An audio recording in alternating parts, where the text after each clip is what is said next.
Aha!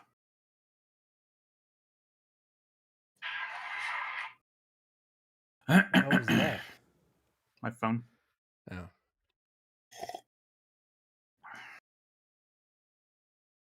What is up, people? Told them I'd be live by 8:15. We're 8:15, so. Let's see.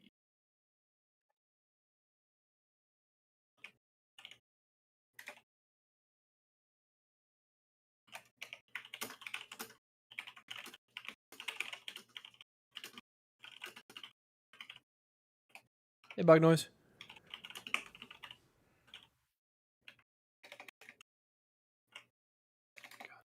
Can't type. I can't tell whether I just gotten worse at typing over time or maybe my keyboard is just eating inputs now. Like I feel Is it a every wireless paragraph. keyboard? No, it's not. It's wired. Oh, then your keyboard's probably shitting the bed. I don't know. I mean, I've got no other explanation because like it just sometimes decides to just not register a key pin press. How old is the keyboard? Probably 4 years. Is it a Logitech? Corsair. Oh, that's a good one too. I don't know. Maybe you should just try getting a new one. Yeah, that's what I've been thinking about. So I'm kind of looking into. Is it always the same key that's being missed? No, it's not. It's various different ones. It's weird. And I brush it I and got try to nothing clean it then. out and make certain it's okay. But just sometimes it just decides to miss a vowel or miss a space input. Son of a bitch. Yeah. So if anybody in chat actually knows about like a really good keyboard manufacturer that makes the quietest possible keyboard you could ever do, You want the quiet ones?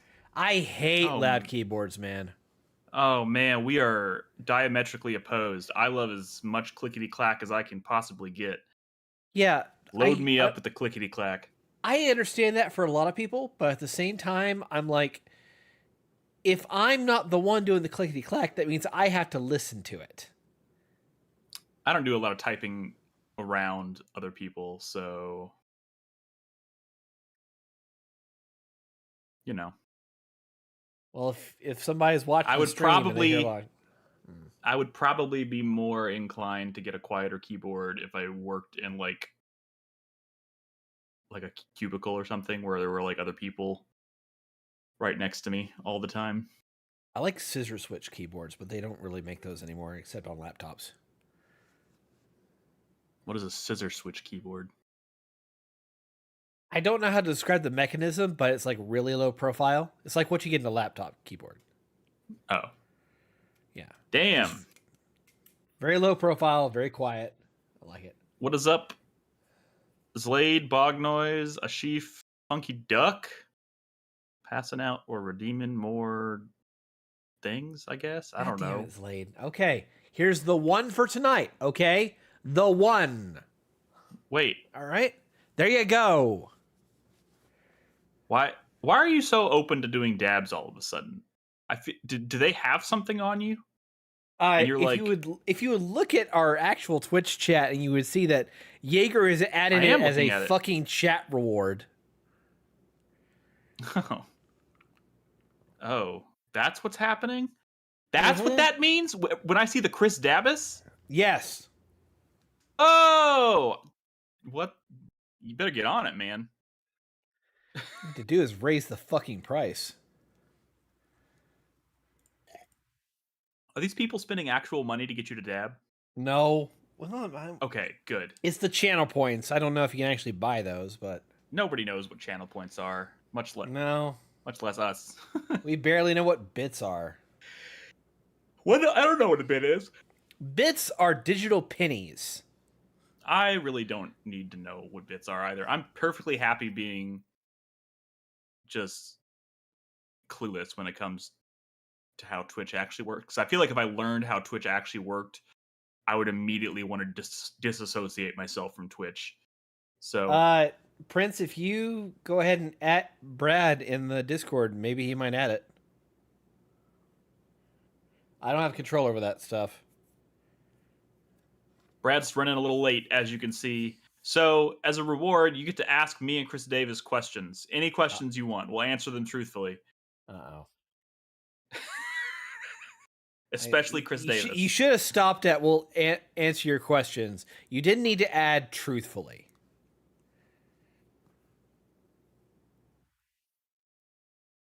For every Sit. question that you answer, for every question that you lie in response to, you have to dab. How many times have you had sexual thoughts about each other? Yes, Nicholas. Chris Davis, would you like to answer first? Nah, it's you were the one who took up the question. You might as well be the first one to answer. I mean, it's a pretty easy answer. 0. Would you look at that? The fact that Chris Davis didn't want to answer? I share the answer of 0. Chris Davis didn't want to answer, guys. I don't know. That should tell you something. I don't think that was a lie, Sanji. How many podcasts were done without pants on? I personally am always at the very least wearing like gym shorts. In fact, I'm wearing gym shorts right now. I've never done a podcast without pants. Mostly because I don't trust myself. Because, you know, the cat will come in there, like scratch on the door or something, and I'll just completely forget that I'm not wearing pants, and I'll just stand up and walk away. Yeah, I don't trust myself, so I'm always wearing pants. Is my rich person bed worth every penny? That's a good question. I used to get really bad back pain with my old mattress. Like there would be nights in which I would have to go sleep on the couch. And Jesus Christ. I don't have that problem anymore. Well, so. And if that's, I didn't know it was that serious. That's that would be worth a lot of money, I would say. Yeah. Let's see. Zlade asked, "What brand hot sauce do you keep in your purse?" I don't really know hot sauce brands. Wait, where does he ask that? Oh, there it is. Right after Bog Noise asked about the pants thing. I've got a bottle of Yellowbird in my kitchen. Is that's a hot sauce? Yeah. Let's just say hypothetically you did carry a purse around, and everybody knows women carry hot sauce in their purse. Would that be the one? That's true. Yeah. They do make small bottles of Yellowbird. I don't really care for hot sauce, but I really like Yellowbird. So, all right, Yellowbird it is. I don't know what I would. I mean, like I said, I don't really know hot sauce brands. I bet Yellowbird is pretty good. I'll go with Yellowbird as well. It's good. They serve it at Kirby, for example. Kirby it's kind of like a citrusy thing. Yeah. I like citrusy hot sauces. All right. What else? What else you got, guys? Anything? Man, Brad. I think Brad was really underselling it when he said he was running late. Y'all ever gonna do a dinner time podcast? Yes, we are. Unfortunately, we were literally about to pull the trigger on it and do that, and that just happened to coincide with the week that I lost Taco, or we lost Taco, and that was not a good weekend. So we canceled.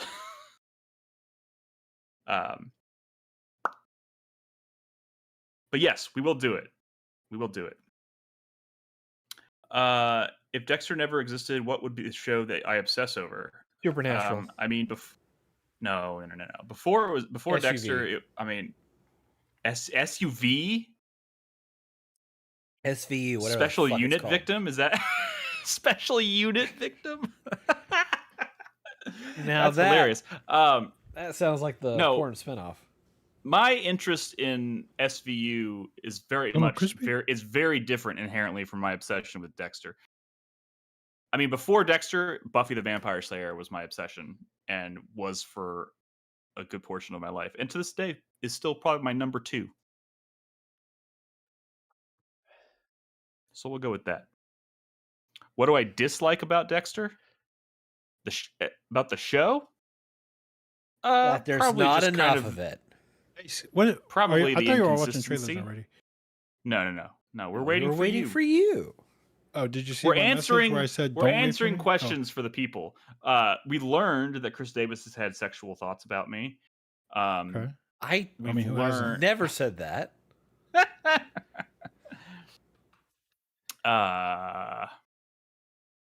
That's pretty much all we learned.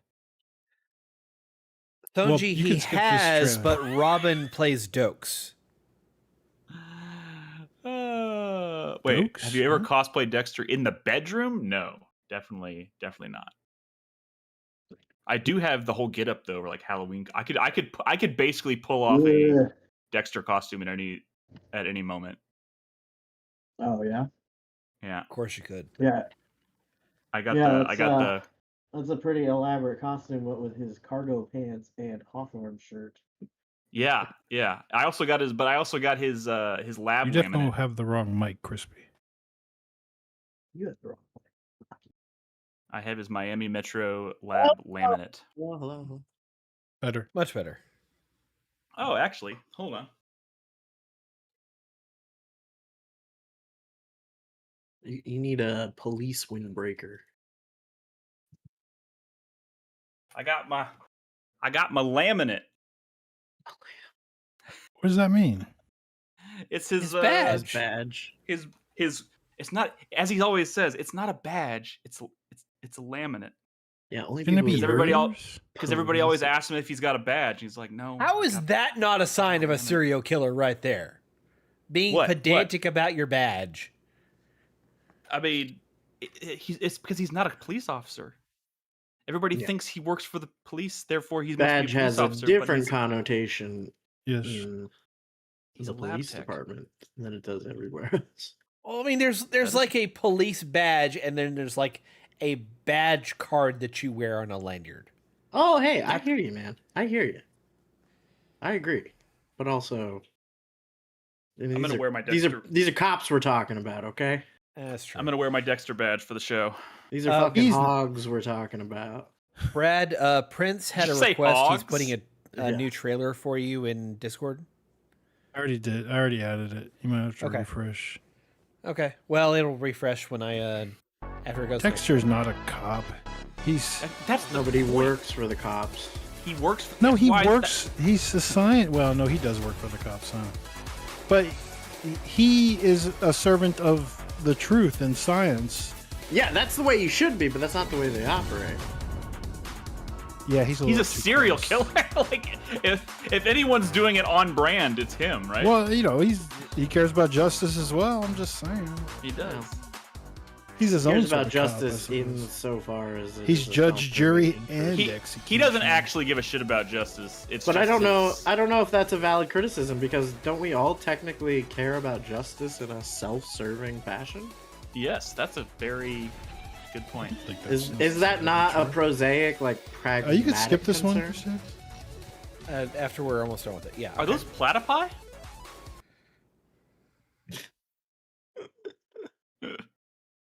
Peggy 16. Has Dexter killed anyone Only the innocent? Yes, he dreamers has know actually. how to wake up. Sure, and he liked it When too. They open their eyes. No, actually, he was Here, very distraught when in it. the real world. The first time he killed was like an old lady. No, she was a killer. There was a secret No, sauce no. showcase. When he was like a teenager, he Yeah. kills some Do I dying have old deja lady vu on before? like life support. That you have No, It's like that's in his first season. little taste. That's in season 3. We Okay. have Show? seen this trailer before. You're and telling this me is- that when he was in high school, he didn't. Pause this This is trailer. a- Pause this is this a new trailer. trailer. This is a new trailer. Okay. Sorry, Talk you about can't. Dexter. You can't open this door and not expect Yeah, me to walk. don't through stop talking about Dexter.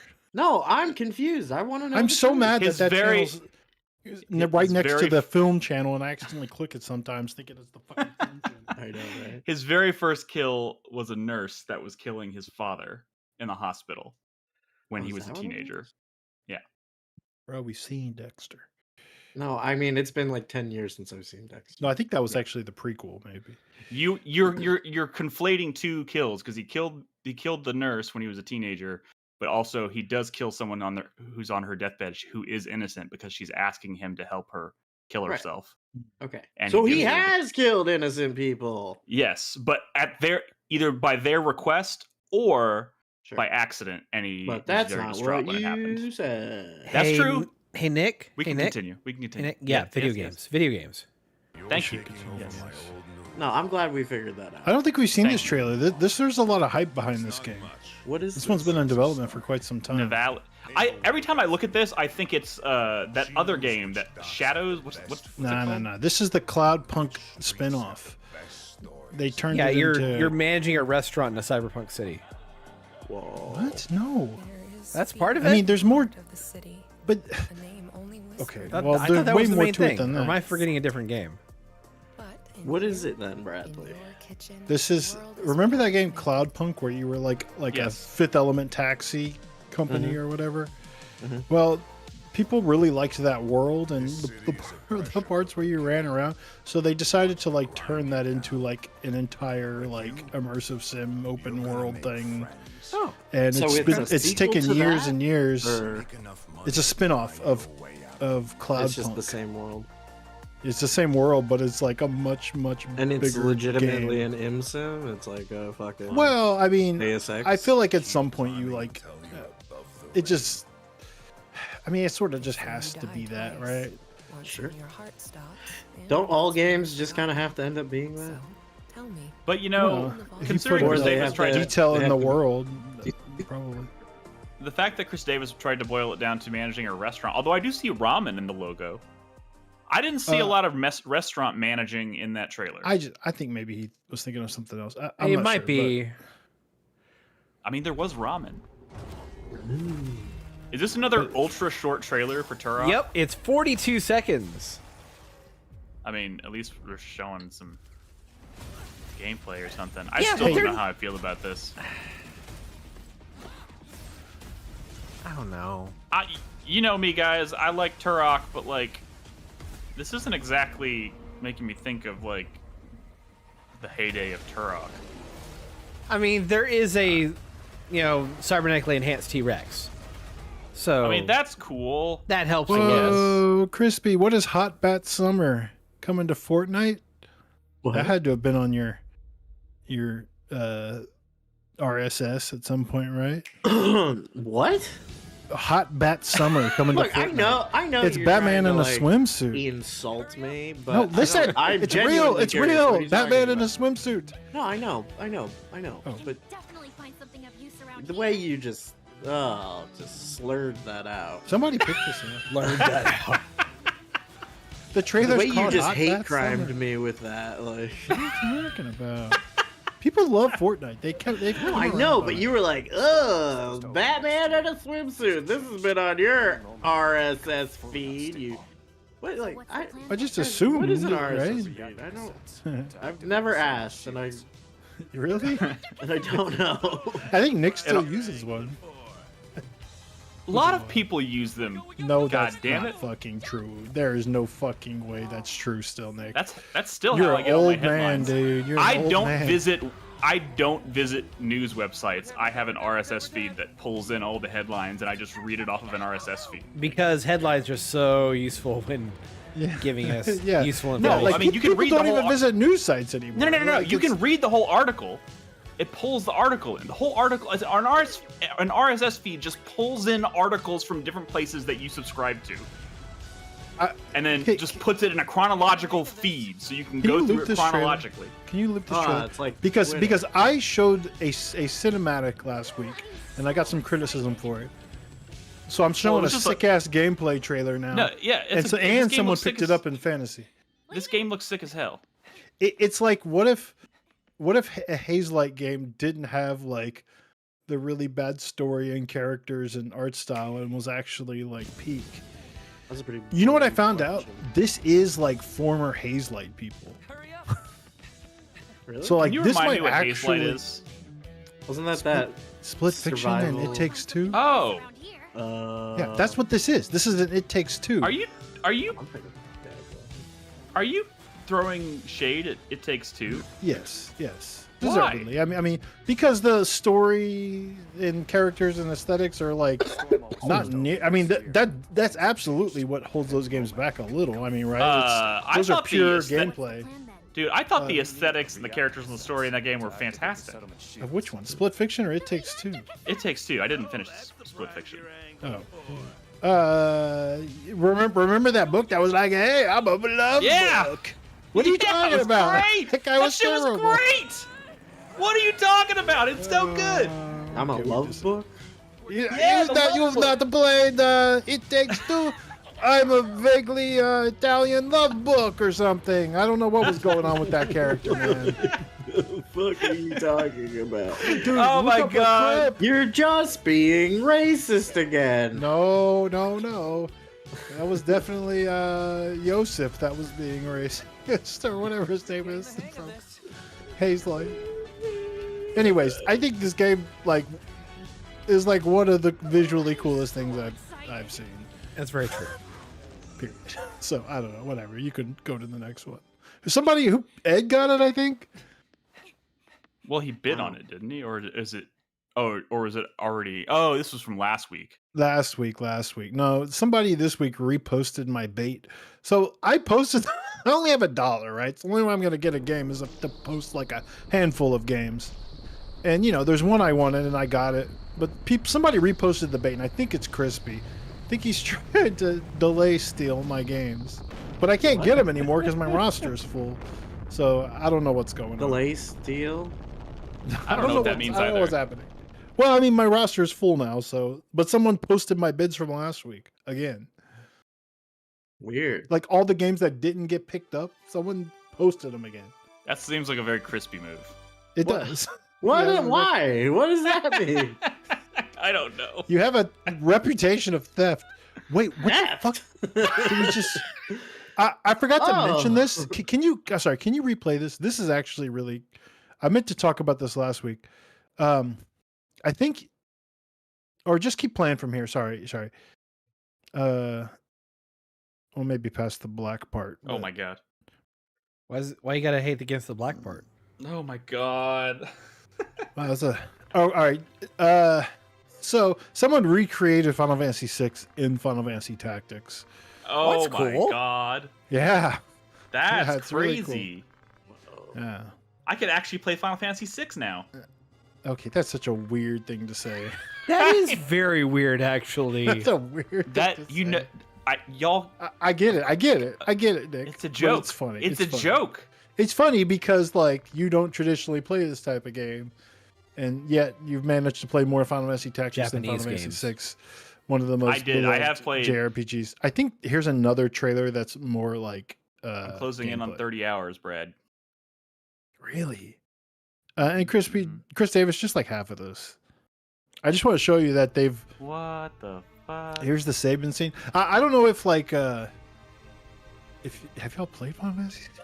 Not far enough to know "Oh, what the this context scene." is here. This is very early in FF6, but I didn't get to it. I think. The- I mean, and the like the gameplay project is is like finished, Oh. so like That's crazy. I am excited. He has machine tech. That's fucking Edgar, man. Was he about to use the Bio Blaster somewhere? How sick! Of course, he uses guns. Locke's a useless thief, of course. I'm kind of hyped, dude. There's always been like really cool Final Fantasy Tactics mods, but like the dude finished this shit. I feel like there's a lot of like cool projects or like, Mario and Unreal, but I only did one level, of course, and that took me years and years and years and years. Yeah. But like when people actually like finish games, it's so crazy to me. Like, There's- the Twisted Metal 5 game that I played recently. You can There's skip a- this now, but like this is incredible. There's a guy out there that's making a Mega Man X Metroidvania game. He's been making it for 10 years, and every year he puts out a little bit more footage, and still nothing in sight. This is custom level design. I really wish that. Mega Man X is a. This just Metroidvania, reminded me that that's I still sick. haven't gotten that that retro RPG that I kickstarted back when I was living with Nolan. This game looks so sick. Brad, you played a demo of this, right? Oh, it is so sick. Brad. From the developer of of I always forget because like the game he's known for is so unlike this. Hold on, let me see. But it's also a sick ass game.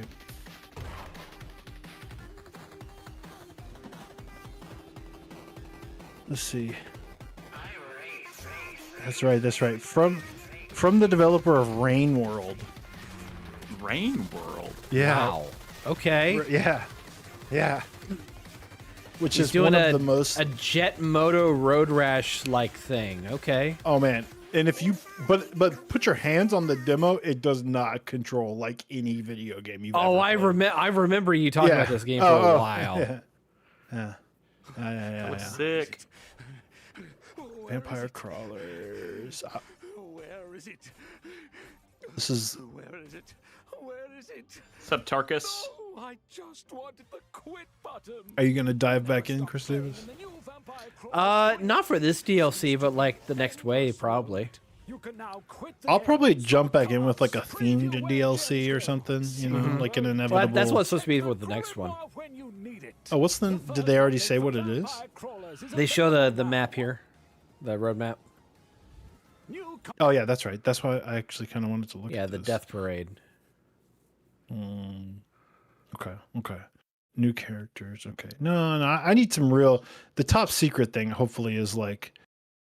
I see the X. Like, what if it's like X-Men crossover DLC? I feel like there's so much potential, but I still don't like this game as much as Vampire Survivors. I kind of just wish it was Vampire Survivors. I mean, what if it they was get X- Castlevania DLC? No, but I mean, that's cool. That is cool, and I think the Castlevania DLC for Vampire Survivors was incredible. But remember that Vampire Survivors is already heavily Castlevania themed, Yeah. just like with the serial numbers filed off.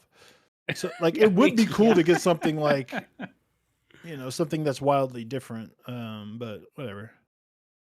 content coming soon.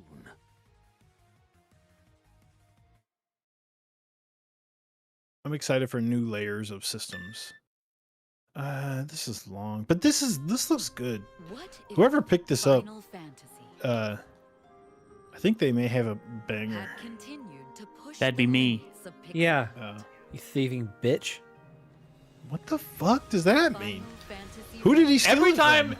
every single time somebody accuses somebody of stealing, the immediate response is, "What the fuck does that mean?" Because But- that doesn't exist. It's public bidding. If you want it, spend more.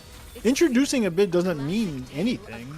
You need to spend the money. It's an auction. When I introduce my bid, I consider that me calling it on dibs on it, okay? his party Y'all are just being mean, terrible people. Spend your cash, man. You have cash to spend. unfolds in stunning HD. How much did you spend on this, Chris Davis? I You think I mean, put how like much did he $12. try? How much did he try $12. to spend on this? Yeah, yeah. How much did you spend, Nick? Exotic That's a good question. I'll pull have up to the go league back and history check. right now. Let's check the records.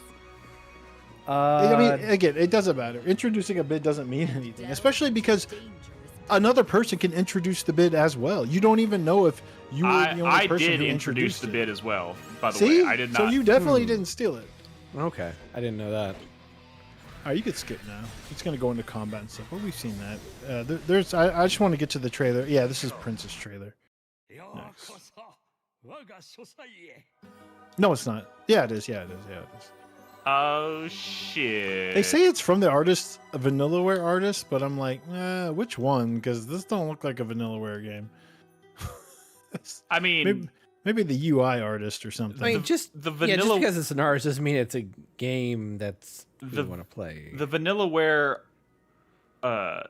visual styling that is associated with the studio is the result of like a team of artists working together to craft something that's like specific to that studio. If you take any one of those artists out of that studio and look at their individual art style, they're probably all wildly different. Hence why this looks totally different. Yeah, but isn't there like the George Kamatani or whatever his name is? Like, isn't he like the? I feel like they definitely have like a main artist inspiration. They have an or- art. I'm sure they have an art director. This developer, this person who's making this game is just using their resume as a way of like selling their game.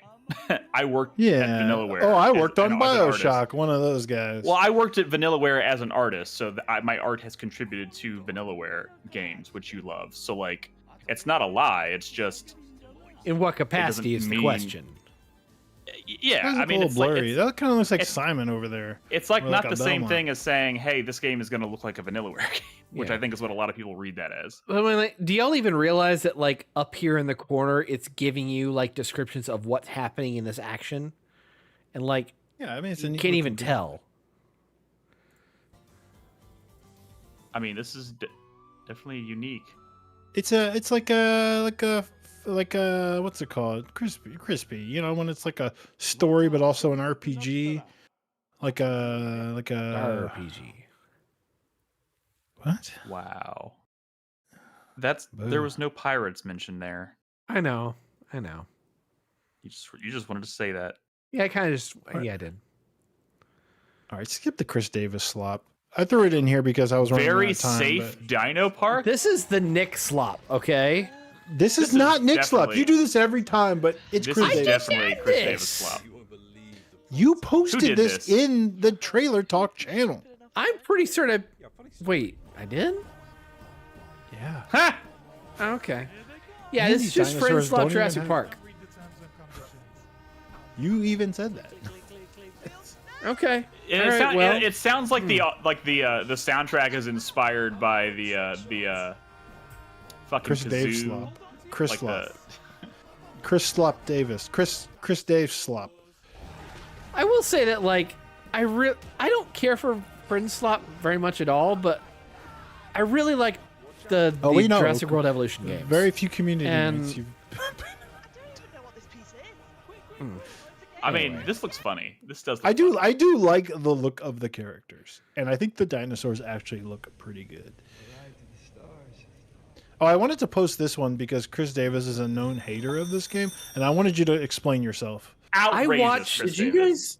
guys? Outrageous. I Did you guys watched see a that? full hour press demo of this. I played And the demo. It's I cool. played an hour of this game. The combat just did not Sorry, look Chris, interesting. keep The puzzles seemed mediocre, and it did not grab me at all. So, if I have to pick the lesser of all the evils of everything we have on Fantasy Critic, I'd rather go with this. I feel like this is like, what was that 2D side-scrolling zombie game that was a lot of black and white, like 10 This is years much ago? more Daylight This or is something. way more. This is Daylight. Deadlight. This is much Deadlight. more sophisticated than that. I just for what get it's Deadlight worth. vibes from This is Silent Hill as a Metroidvania. Yes, like, exactly. that's- And that sounds cool. I mean, maybe it's just because I'm not a And- Silent Hill guy. It could also be part Chris of that. Davis, I'm going to say this. You were doing really well this year, and I don't want you to fuck it up. I don't want to please be fuck it up careful. either. So I haven't put any bids in for a while. I'm like, oh God, I got one last. But you did counterpick this. I did, yeah. Because there's no other good choices, really, if you look at our fantasy critic. Well, I will say this. It's not a rush for counterpicks because people get desperate towards the end, and they start picking That's up what I'm like waiting for. iffier games. But I mean, it's too late now. You made your bed, so I hope this game. The is only not- one doesn't of hurt us- you too much. There are only two of us that have more than one slot open still. I want you to feel Carlos say that just again? hasn't filled out his at all, but like Ed has two, Nolan has two. Like, there's no more room to give at this point, really. I mean, you could also aim for like no ships, but well, I guess we don't have a ton of those. But I'm saying like the longer you wait, the more stuff appears. Yeah. I mean, whatever. I mean, maybe it's not a terrible pick. I mean, I'm hindsight gonna is. I'm gonna argue Prince of the Universe is trying to. Prince of the Universe says that Silver Pines is more Alan Wake than Silent Hill, and I really don't think that's the case. It's really not that different, really, honestly. I mean, come on. Madam Tadpole. Dirk Dancer. Same shit, different dude. Different butt? Same dude, different butt? Is that what you said? No, same shit, different butt. Oh, same shit, different butt. Okay, That makes sense. so I did manage to finally upload my footage of the other game I was going to talk about, Chris Davis. If you have time to fuck with it, it should be done in like 2 minutes. Okay, give me a second. I'll pull it up. Would that be such a crime? No. Murder's Uh, a crime, though. Also, oh, this game came out. This is from the developers of Crow Country and Snipper Clips. I liked Crow Country a lot. And Tangle Tower. Nobody remembers Snipper Clips, unfortunately. That was a smart game. It is like 9 years old. Oh god. Hey guys, what's the explosive diarrhea parasite that's going around Texas right now? It's the cyclosporiasis. How much has that been spreading? Well, they evidently have found one of the sources for it. It's Taylor Farms has been their shredded lettuce they provide for Taco Bell is evidently all contaminated. Compromised? So it's spreading. I don't think Texas is like the top. Like I know it was like Michigan or something is like one of the places where it's like most cases or something. Well, good thing regardless, we have I may have to duck out of here. Reporting to track it. Yeah, that's yeah. We're basically on our own here, guys. I may have. You got the explosive shit? Wait a second. Are you saying you have the bug? I don't fucking know. Was there a test for it? Let's ask my the toilet. test is what the he test thinks. is in Whether your you're blowing toilet out your bowl. pants. Would you play the fucking? Were you pausing the fucking video to talk about This is my more. shits? Your health is more important, Brad. Let's talk about you Fuck having you, explosive Chris Davis. shits. Play the fucking video. Hey, where's the hype for Wolverine for real? Is this Dude, game gonna I'm be here. kind of eh? I don't think so, but I think it'll be fine. look, I'm just generally speaking, I'm a little slower to get excited for it just because I'm not nearly as big of a Wolverine fan as I was of like a Spider-Man fan, but I'm sure once I'm like playing the game, Texas You remember like has- every other it'll be Wolverine game, where you're like, oh, this looks so sick. I just wish they put him in the yellow costume. Texas Everything else has looks perfect. 30 to 80 cases. This feels like in Texas. Yeah. only game. Yeah, there's Wolverine like feels like thousands in every. other states. No one got the memo that Wolverine was showing up in his bright yellow costume. You know what I mean? It's like Are they you forgot really to- gonna hyper focus on the bright yellow costume? No, what I'm saying, I love the costume, but the rest of the game didn't get the memo, and I don't understand. Everything like the rest of the game looks like all the other games or movies where he would have not been in the yellow costume. Does that make sense? Wait, what does the environment around him have anything to do with his what he's wearing? Okay. I mean, we've seen like one other mutant, and that was Jean Grey, and she had like an overcoat, and that was it. Yeah, that's what I'm saying. Like he's in his like traditional comic book like ass, underoos on the outside of his costume, Superman. What I'm saying is, You want Cyclops to show up in his blue and yellow outfit. Yes. Yeah. Like everyone else is like dressed like it's X2, and Wolverine's showing up like it's the comic book, and I don't. Crispy, take it away. Hey, okay, here's the thing. If I gotta run now, we should start the recording. What? If I'm saying if I have to go, we should start the recording so I can come in later, or should I just how should we do this? You see what I'm saying? Like you shouldn't wait for me. Well, logistically speaking, you have the most to talk about tonight. Okay, but that's not even that true. Can we make a decision quick though? Just go, Brad. Okay, but what about my recording? I can hit the button fine. now. Okay, hold on. Just No, don't let's do a record sound- from the let's- bathroom. No, I'm. Well, That's let's do the shitty sound audio. test. We don't need to hear it. Let's do the sound test. I'll hit record, and then I'll mute my mic, and then I'll just come in whenever. Just start your show, talk about your games. don't know I'm what not we're going to gonna be talk gone about. for more than like 15, 20 minutes. What do you mean? Don't you have games to talk about? Yeah, I mean, I got tactics. I got But Doom. Crispy has stuff. Chris Davis we can has, talk. He has we can Doom. talk He has Doom. Doom. I forgot about Doom's like Doom. at a Okay. 90 on OpenCritic, bro. It's like it's like a full campaign. I thought you had to shit. I know. So let's do the sound test. I'm okay. Testing 1 2 testing. All right, I'm ready to He do cares the about sound my test healthy whenever you are. laughs. Yeah, Testing. that's how that works. Oh fuck! Hold on. Testing 1 2. Okay, I'm restore good. Audacity. So very strained there.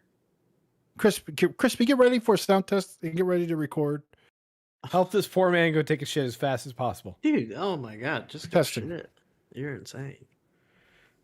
Okay, sounds good. I'm ready. I'm ready for the sound test. His ass. It's like is that. connected. Remember that the recording of that kid is like shitting himself, and his mom's just like, "Go to the bathroom." Shut the He's like, fuck up, Nick. Go. Just a minute. I'm recording. All right, is everybody recording? Hang on, just a minute. I'm You're recording. shitting all over yourself. I'm Are you recording, Chris? I'm recording. All right, roll call for the first segment starts now. Brad. I can't hear you, Brad. Oh, you couldn't hear all that? What's on my No. local recording? Okay. Wonderful. All right, you can go now. I guess. Okay. All right. I'll be back. All right, Chris Davis.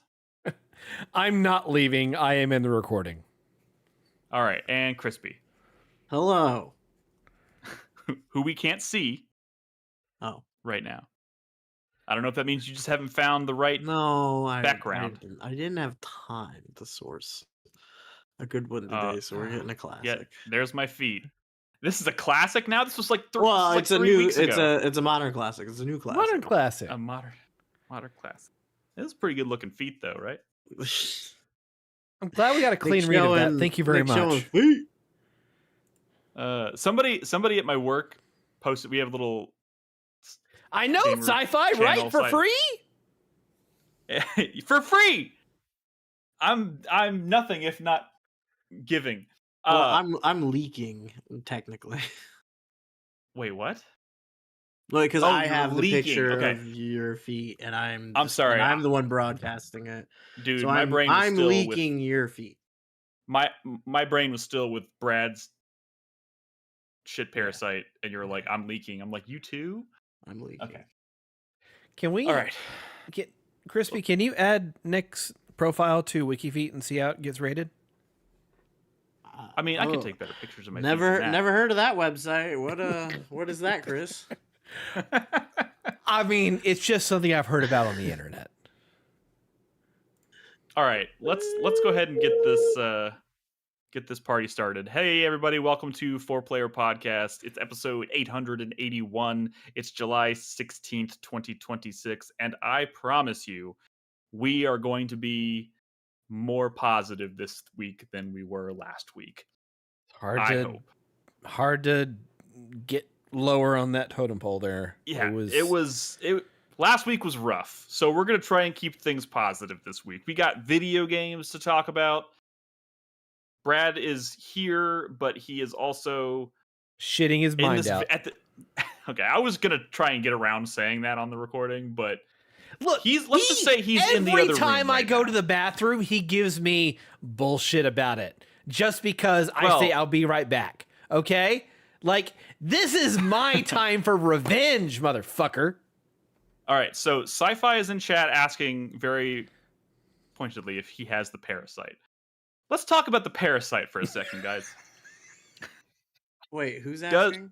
Does he have the Sci-Fi says, wait, does he have the parasite? Well, listen, we can't, like, CDC reporting is not, like, that reliable on this issue. No, it's not. For obvious or any reasons. issue. They defunded this actual research. There's an estimated count of 7,000 cases and 141 documented hospitalizations. Yeah. No deaths that we know of. Yes, thank you. That's what estimated means, Chris Davis. Thank you. Texas has an estimated number of cases, like 30 to 80 people. California, Brad could be one of 1 to those. 10. Ohio, 1,300. Ooh. Michigan, 4,300. Yeah. Michigan is the one I saw the other day. If you're in the Northeast, you're probably more susceptible. Michigan's getting hit hard, and it sounds like they may have at least partially traced. I know we're not like a health podcast, right? But like they've partially traced the source of this to a farm that sends lettuce and stuff to Taco Bell's, which is, I mean, when you think about it, it couldn't be more funny to me. Appropriate. I mean, it's not even that it's appropriate. It's like even without the parasite, Taco Bell is already the butt of like so many jokes about shitting your brains out, right? Before the parasite. And now the parasite hits. Like, man, it's got to be crazy at Taco Bell right now. Like in terms of like the PR department, like I don't know. But that's neither here nor there. All I'm trying to say is Brad will be back on this very episode, Maybe. but he's not here right now. We got video games to talk about. We're not going to talk about the news because it's all bad. But also, not a lot has transpired compared to last week. So, Oh, there's been some bad stuff. Well, yeah. But like last week was like a deluge of bad stuff. It was like a nonstop, just torrential downpour of bad stuff. Cavalcade of garbage. We got that out of yeah. So we live in a new world now. We live in the video game world has forever shifted after last week, and now we're just picking up the pieces and moving forward. So I guess before we get into the video game stuff, normally I would just check in with you guys. How you doing? See if you've watched anything interesting, anything worth mentioning, any movies. Y'all want y'all? I watched through the 4th season of Vox Machina. That was pretty good. Vox Machina? I've never even heard of this, and you're on season 4? Vox Machina is the oh, is that an anime? The critical no. Oh, gotcha. Okay. D&D cartoon. Gotcha. It's all falling into place now. It's not anime. It's American. Can't be anime. I also watched through season 1 of Gundam: The Witch from Mercury, and that was an ending. Holy shit! Oh, you finished it? Season 1, I did. Oh, you finished season 1?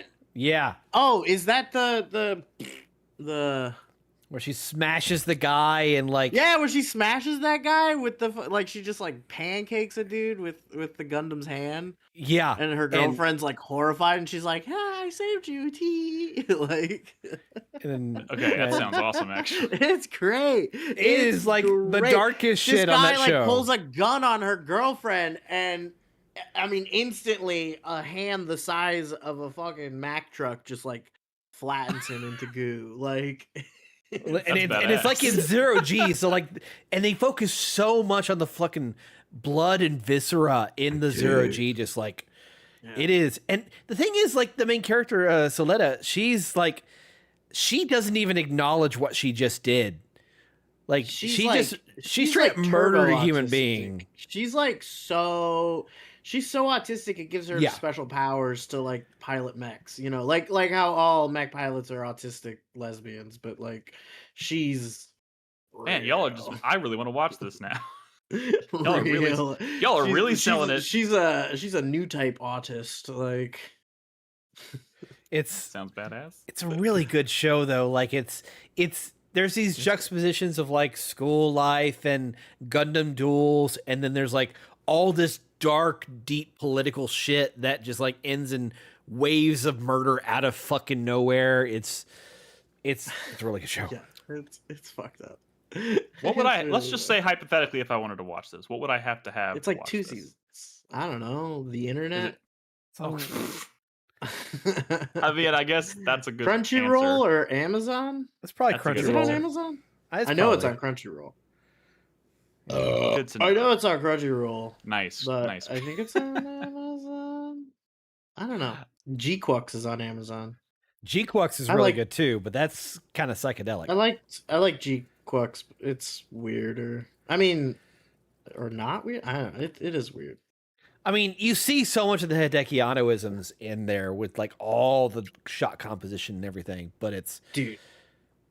The coolest thing about about Witch from Mercury is like they like every Gundam always has its like Char Aznable. It always has its Char like, There's right? always a Char. There's some mass Char character, and Witch from Mercury was like, yo, what if it was the pilot's mom who was Char? And it's like Char's your mom. Like it's fucking weird. It's I mean, it was weird in G-Quacks really how they weird. focused on him. Yeah. And you're like, oh my god, Char's got fat mommy milkers. This is What the crazy. Oh, I see what you're. This is I'm now picking up what you're putting down. crazy. As someone who knows nothing about these characters, I am now very much picking up what you're putting down. Okay. All right. Yeah, I'm gonna watch this. Okay. Hey, I went and saw that new Evil Dead Burn movie, and let me tell you, There's a new Evil Dead. there's a new Evil Dead, Dude, I'm so and out of touch. it's I think the biggest takeaway. I mean, I think it's a highly entertaining romp, horror romp, right? A romp. But the biggest takeaway is, dude, there is some of the most insane cinematography in that movie. Like some of the craziest, most creative shots. Y'all, I forgot what movie or show it's from. There's like a famous scene with like a girl running down a hallway, and then she's running towards the camera, and then all of a sudden you realize you're watching her Panic in a Room. mirror. Is that in Panic Room? Yeah, okay. Yeah. There is a shot very much like that that's inspired by that, but kind of Where the camera like backs into the mirror. Yeah. where It's an impossible shot. Yeah. It just it looks like an impossible shot, and you're like, how the fuck did they do that? And then just like some of the like when shit really starts hitting, like as shit gets crazier and more intense in the movie, it's like they get crazier with the camera shots as the movie goes on. Like I don't know, I don't highly entertaining purely from a cinematic standpoint. The Sam Raimi didn't do this, right? No. This is not a Sam Raimi flick. This is Okay. it's oh god, somebody vamp for a second. I don't Somebody remember. we know? Somebody known? A known quantity? I mean, kind of. He doesn't have a very long. His name is Sebastian Vanacek. He did. Never What heard did of he him. do? I know him from. Oh my! No, you probably don't. I'm looking at his Have shit you now, and it's actually. have any of you guys seen that Moana live action? No. Have I've seen clips of it online, and it looks fucking awful, weird, like real terrifyingly bad. Yeah, I don't know. I don't know how I feel about The it. Rock Man. looks like he's doing an SNL skit. Like it looks weird, man. Yeah, it's also just so strange that like that movie's not old. I know.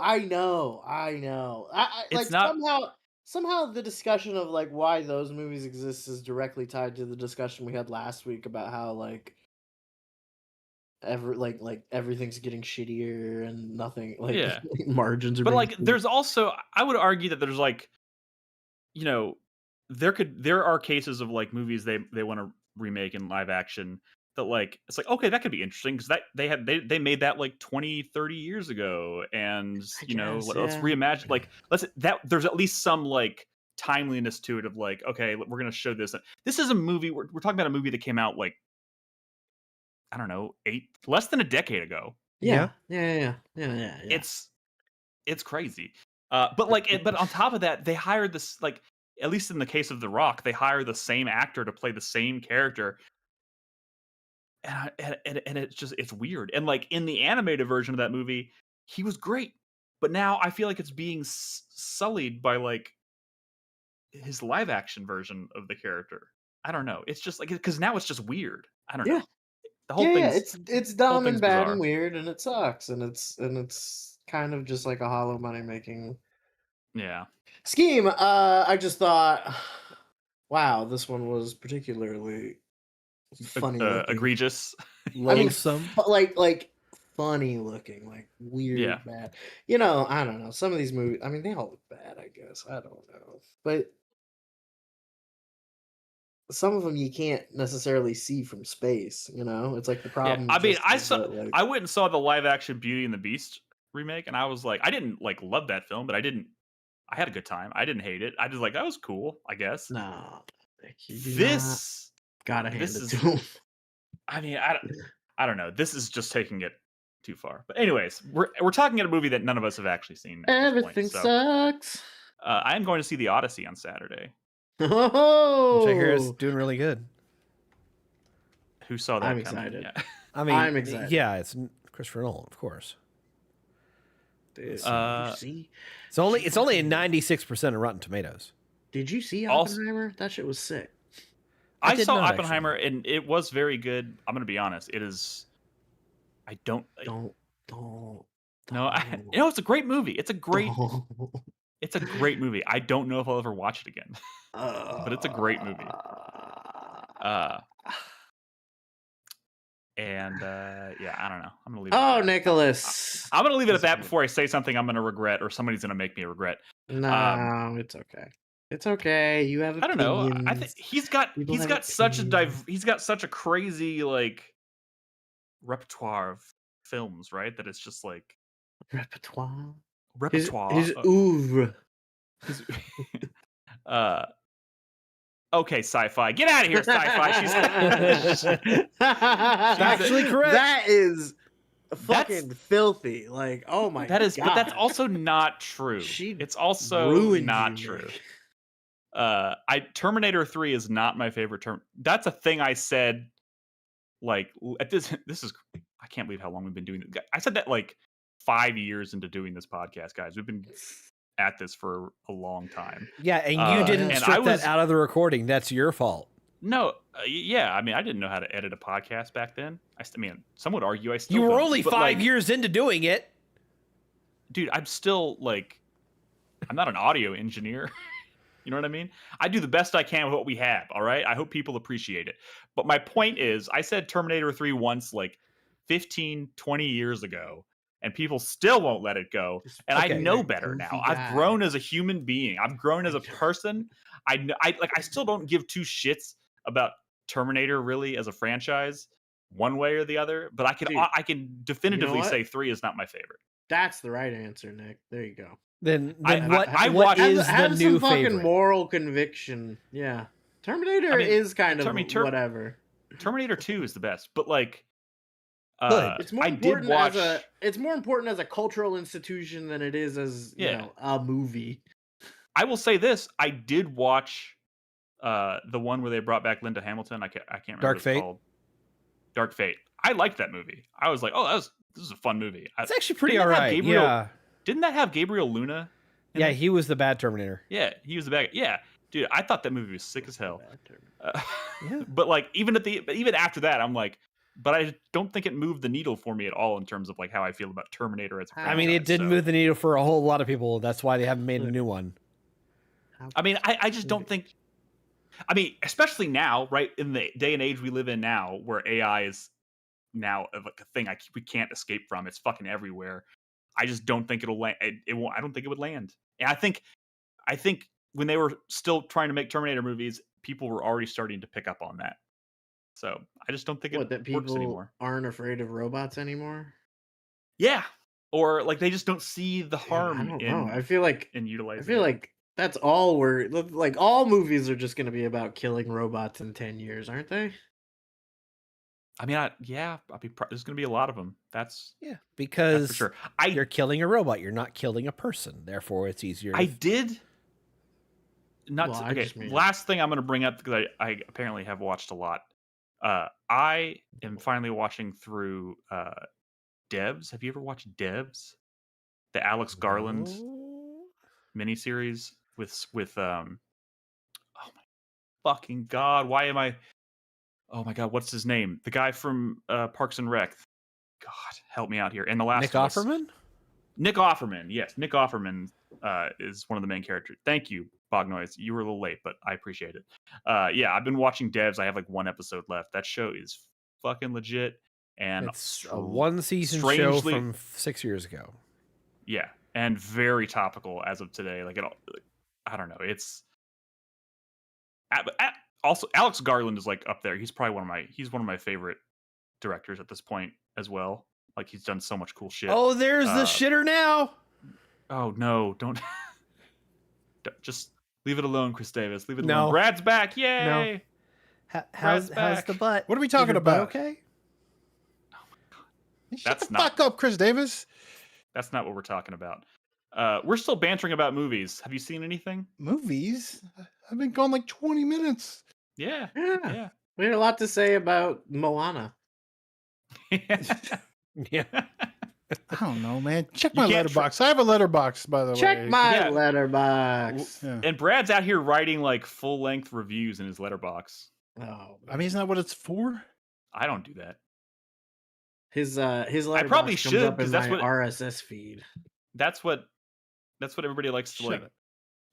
pick my ratings out, but I don't provide any context for them. So Yeah, like Star Wars, we Whatever. need to know why you think it's only 3 stars. 3.5. 3.5. Star.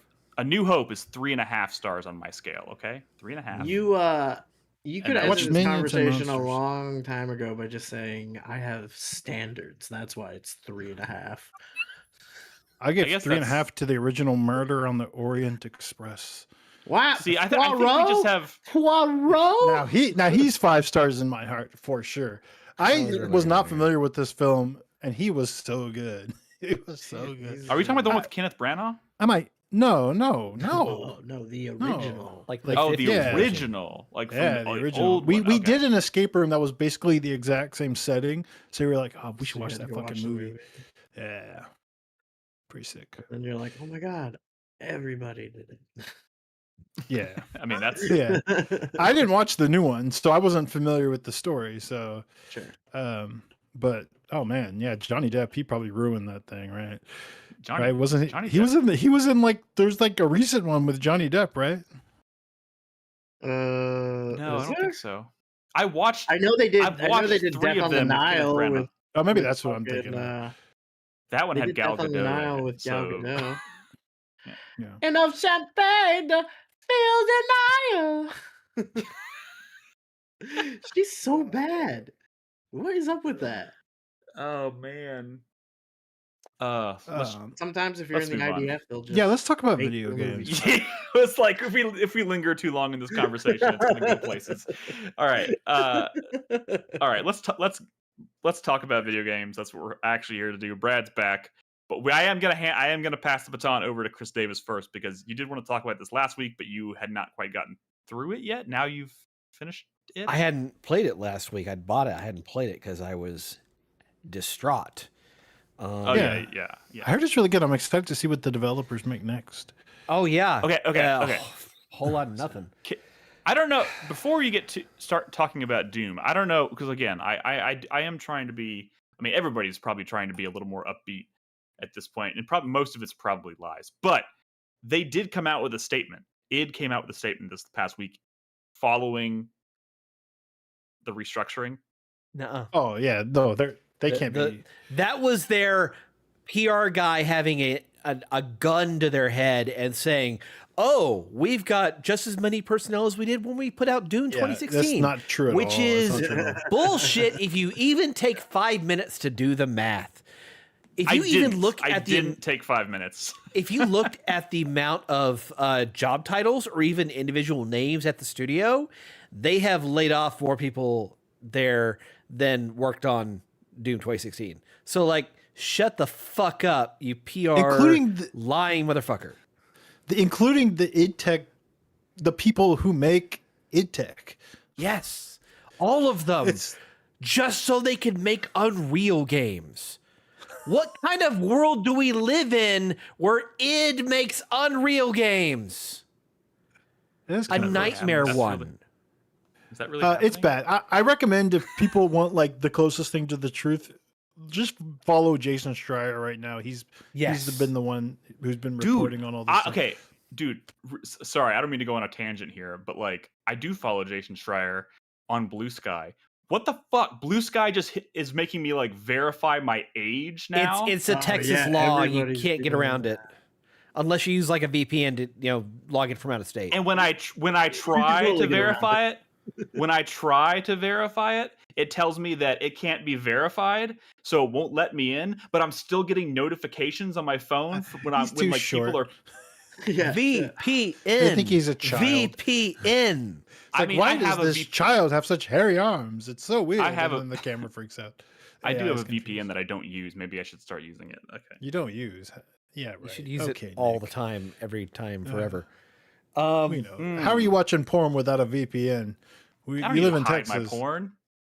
Yeah, but like. No, but you mean how am I accessing it? I don't know. Okay, you know what? I'm not gonna answer that. I feel like I'm just walking into a trap if I answer that question. We know so what websites? It's all his porn off the dark web. Yeah. Shut the fuck Sorry. up. He's using a Tor browser, but he doesn't know what a VPN is. God damn it! I said this was going to be a more upbeat podcast last week, so god damn it! I wasn't here for the intro. To be fair, tell us about Doom: The Dark Ages Revelations. Doom: The Dark Ages. Woo! Yeah.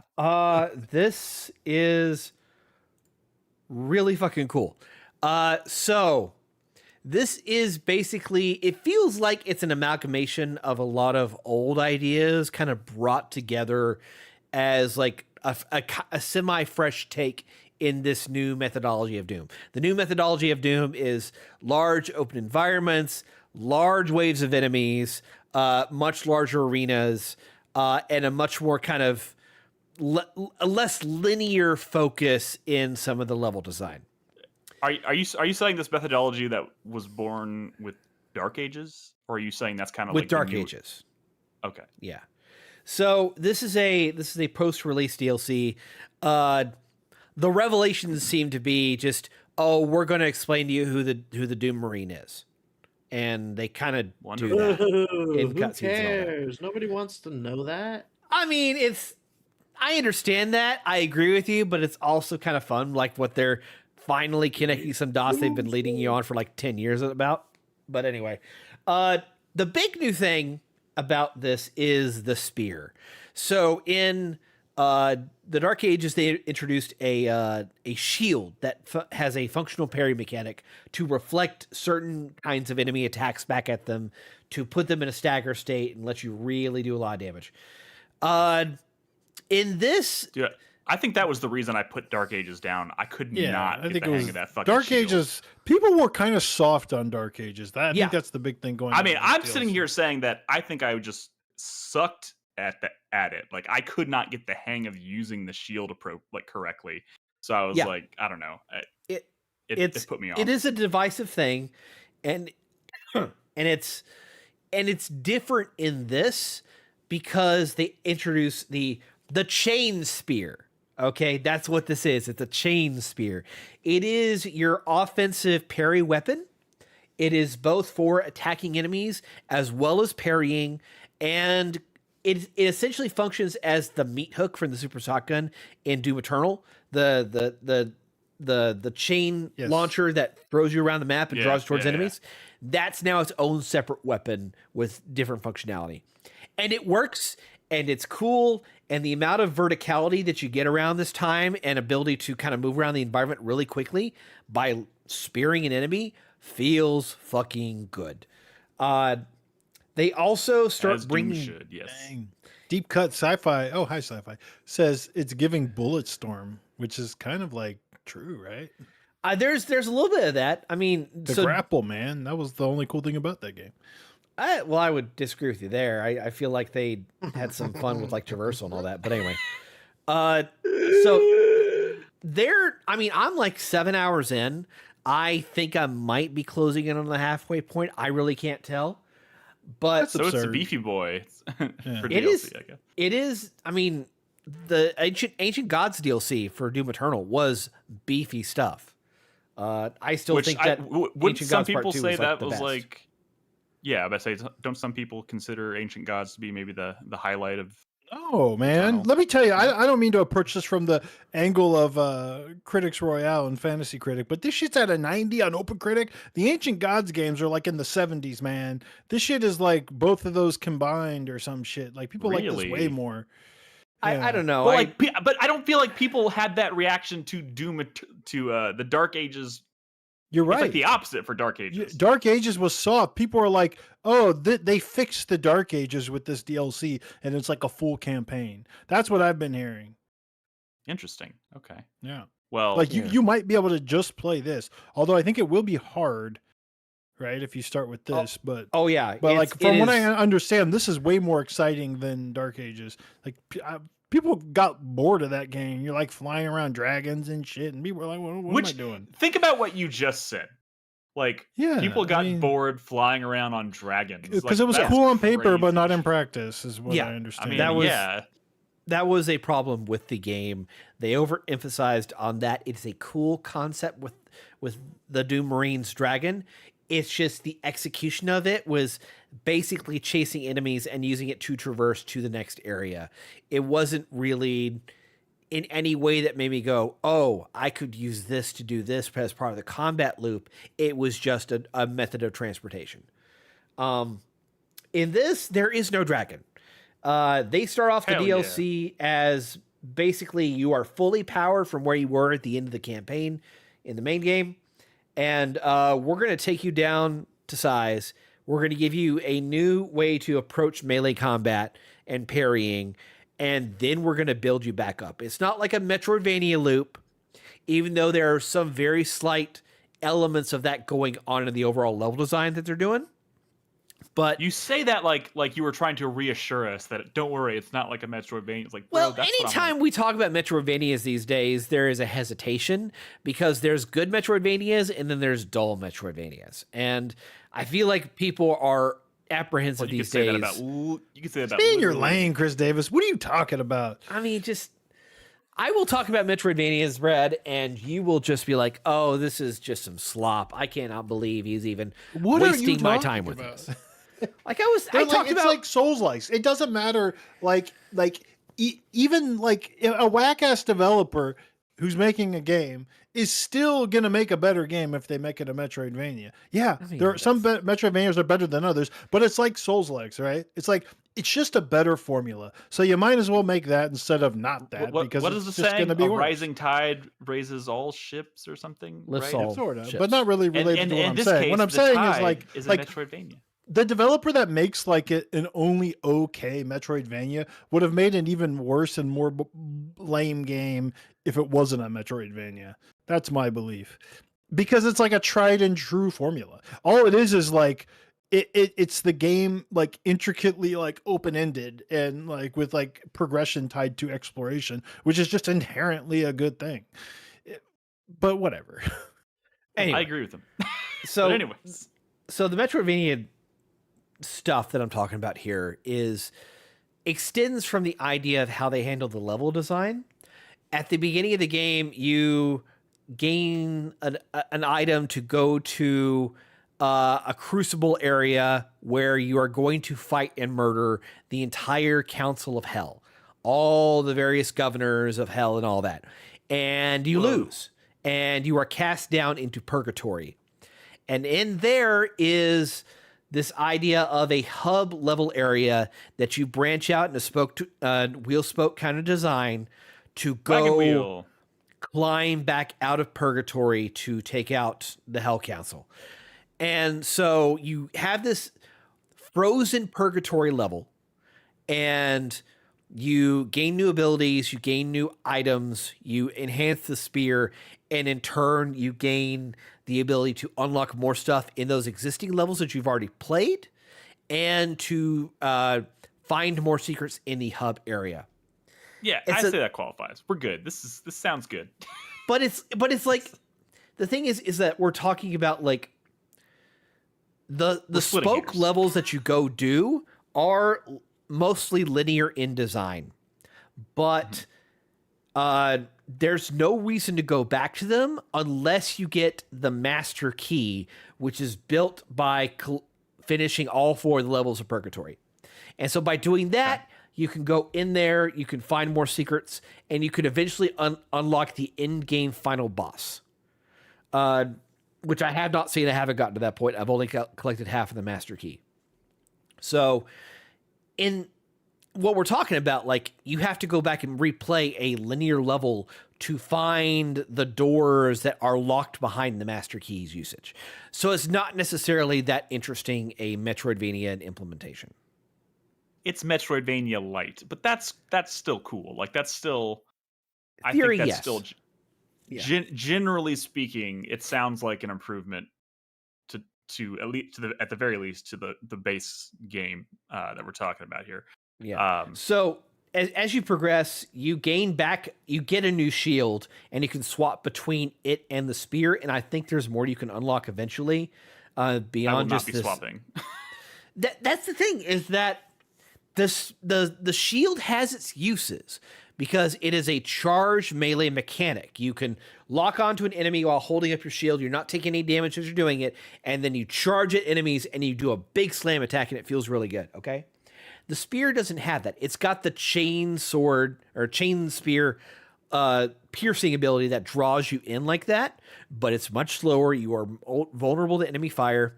And the parry mechanic, it's not instant like the shield. There is a wind-up delay for it. So it's two different kinds of melee systems going on here that you're the game wants you to go back and forth on, but the combat doesn't necessarily make you have to do it. I feel like it wants to encourage you to use the spear more, but I think it also wants to be forgiving in people that immediately want to go back to the shield. And I understand that because the spear doesn't block enemy damage unless you are doing a dash, it's not going to be useful against a purely ranged enemy. So either way, that's all to say. Ooh, damn! You just pulled up the map, and I was like, "What the fuck? This is." Oh yeah, this is one of the levels of Purgatory, and it's still got the Doom style puzzles, the new Doom style puzzles of pushing blocks and things like that. They also are, again, like I said earlier, they're bringing back ideas from the previous two games and kind of fleshing them out for like the Dark Ages' style of gameplay. So in the main part of the Dark Ages, the Archvile was not in there. The Archvile was not in 2016, but it was in Doom Eternal. The whole idea behind the Archvile was that the Archvile is this huge, tall demon that's like 15 feet tall, and he can summon enemies.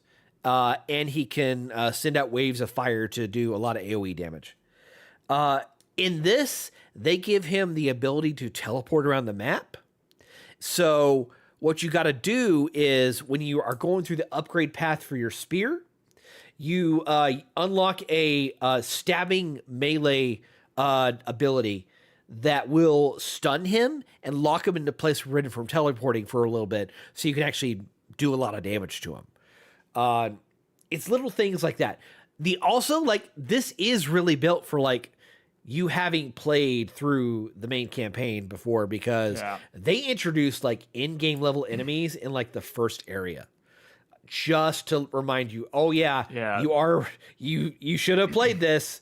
You better have been prepared. See, the super shitty thing is that even if I did want to go back and pick this back up and play it, I started playing this game on Game Pass. I don't have Game Pass anymore.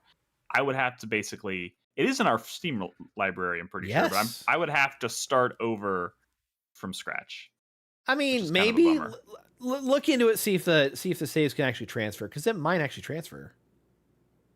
We'll see. I don't want to. I'm not even sure how serious I am about playing this right now, just because I'm playing Final Fantasy Tactics. I will say, alarm anyone.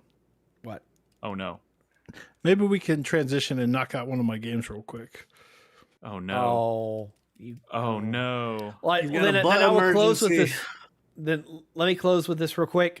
The music is fucking awesome. It's some of the best in the entire fucking new Doom trilogy. It's so fucking good. Oh my god, Nikki will fall in love with this metal shit. I mean, isn't it all kind of running together at this point though?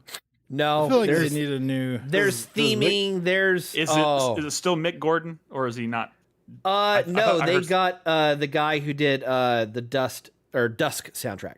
That was a pretty good soundtrack too. Yes. So, anyway, Brad, before you blow your pants, you want to talk about your game? Blow your pants. It's very funny to you, huh? It's like, yeah, it is actually. It's very funny.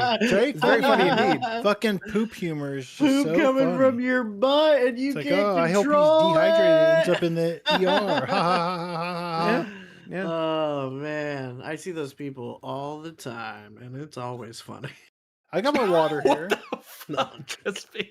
me. I'm joking. It's a joke. I'm joking. I'm sorry. Okay. Demon Tides? You want to hear about Demon Tides? Yeah, That's the one another that- game about demons. the picture. What's but Demon different. Tides? Demon Tides is an open world platformer game. Very similar. You know what it is? What it reminds me of? It reminds me of Bowser's Fury. I knew you were minus- gonna say that. Okay. I'm sorry. Okay, good job. I mean, a lot of people would probably say that if they'd seen even a trailer for this, I but haven't though. Is the thing. you have, because I featured it in Trailer Talk many times. I don't pay But attention to that shit. This is from so they made a platformer called Demon Turf years ago. This is sort of like the follow up to that, but this one is like open world where you're on out in the ocean and there's platforming like islands and stuff, and you have the freedom to kind of explore it how you like. There's two main things I would say about this game in terms of like its inspirations, outside of just the Bowser Fury design. Of course, minus the fact that you don't turn into a giant and fight a giant Bowser like you did in Bowser's Fury. More just like the structure of the world, right?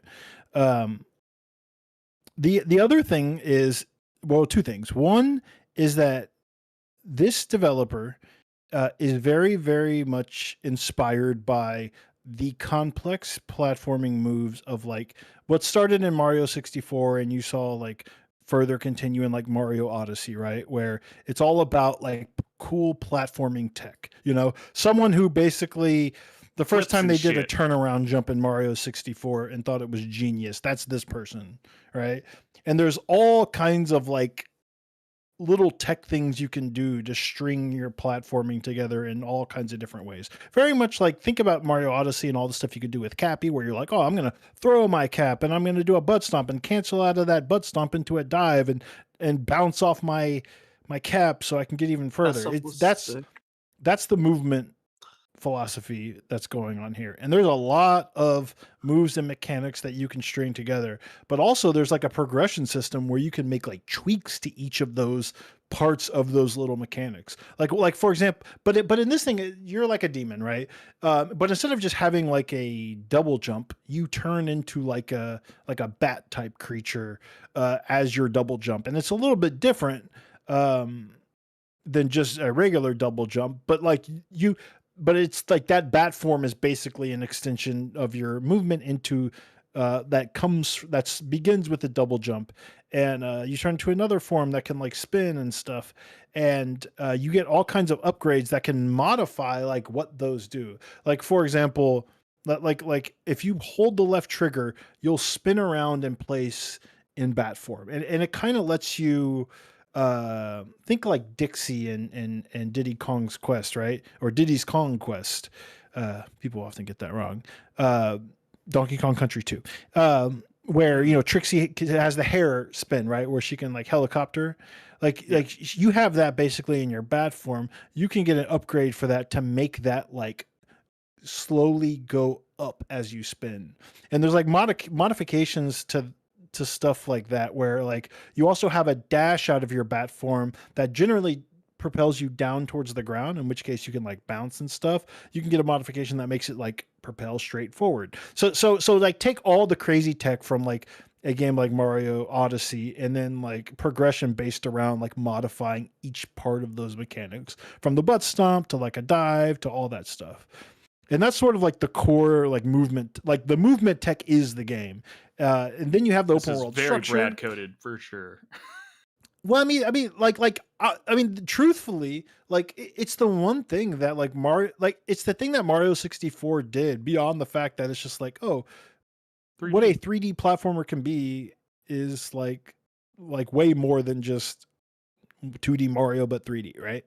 Like they and a lot of 3D platformers don't get like the little intricate tech that Mario 64 was doing back in the day. It's one of the things like is like amazing and polished and creative as and beautiful as like Astrobot is, like or Astro bought, like the game that came Yeah. out on PS5 or whatever, like Yes. it doesn't have like the really cool movement tech of a Mario 64. And I feel like the best It 3D feels platformers, nice, but it's not complex. it feels nice, but it's not complex, right? It doesn't have a high skill ceiling.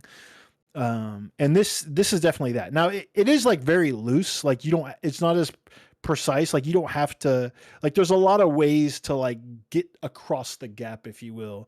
You know, like in Mario Odyssey, there's pretty much one technique for getting like the maximum distance, because you have all these like kinds of tech, and you can like swap them as like a loadout into like what those pieces do. It gives you a lot of freedom to kind of get where you want in the way that you want. But that's cool. Like having that freedom to just get around an environment, especially as you're going like vertical, is really cool. And you know, I'm still like early enough in the game to where I'm kind of like learning the tricks and stuff, and kind of getting good at it. And I'm kind of fucking up my jumps. When I was recording this footage, I kept forgetting that another like core mechanic to this game is you can place your checkpoint wherever you want, as long as it's like normal, like solid ground. You place your checkpoint. So if you're climbing some like crazy platforming scape or whatever, and you forget to place your flag and you fall all the way down, it's just like, fuck, I got to get up there. But because like the tech of this game feels so nice to like master, it kind of feels good, like finding different ways and quicker ways to like get up a platforming section. And you find like shortcuts and stuff, like this rope I knocked down. So that beyond Very that, cool. like the whole like vibe is very kind of Attitude Era, like Sonic tapping his foot because he just tired of waiting on the player. You know what I mean? Or like kind of like Dreamcast era, Jet Set Radio. Like it's very like the creator of this game is very in love with that kind of Attitude Era of platformers, I feel like. And it's cool. Like it's a good vibe. I mean, like the character is like kind of a punk. She talks a lot of shit to like the the baddies and stuff in the world. And you know, the cast of characters is just kind of like, you know, there's a story going on. I don't really know I'm not paying attention to it too much. It's not like super story heavy, but like the interactions, the moment to moment interactions are very like, you know, she's like Dante Light, like whatever, dog. Dante Light, huh? Yeah, you know, she's Dante, like, you know, talking shit to bosses and stuff, right? That sort Real of smart Alex attitude. Yeah, like a demon, but with a heart of gold, I guess. Although I don't know if she ends up having a heart of gold. I never played the first game, and I'm not super far into this, but anyways, I'm having a cool time. Like, and like, let me tell you, like the Bowser's Fury like structure of doing a platformer in an open world, it was a neat idea, but it didn't feel like fully fleshed out. I mean, and this game, in that like, game, you mean?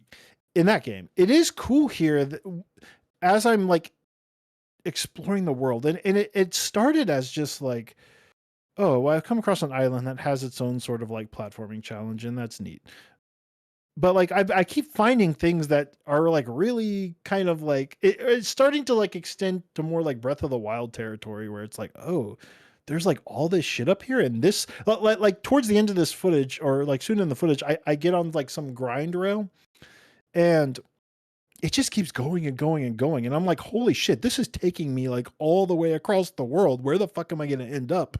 And I find some like cool shit on the other end. Now, granted, I forget to place my checkpoint flag, and then I'm like, oh shit, I better go back and do it, and then I fall off, because you know that's how it be Aeon sometimes. in chat would like to know why she's made of Kraft macaroni and cheese.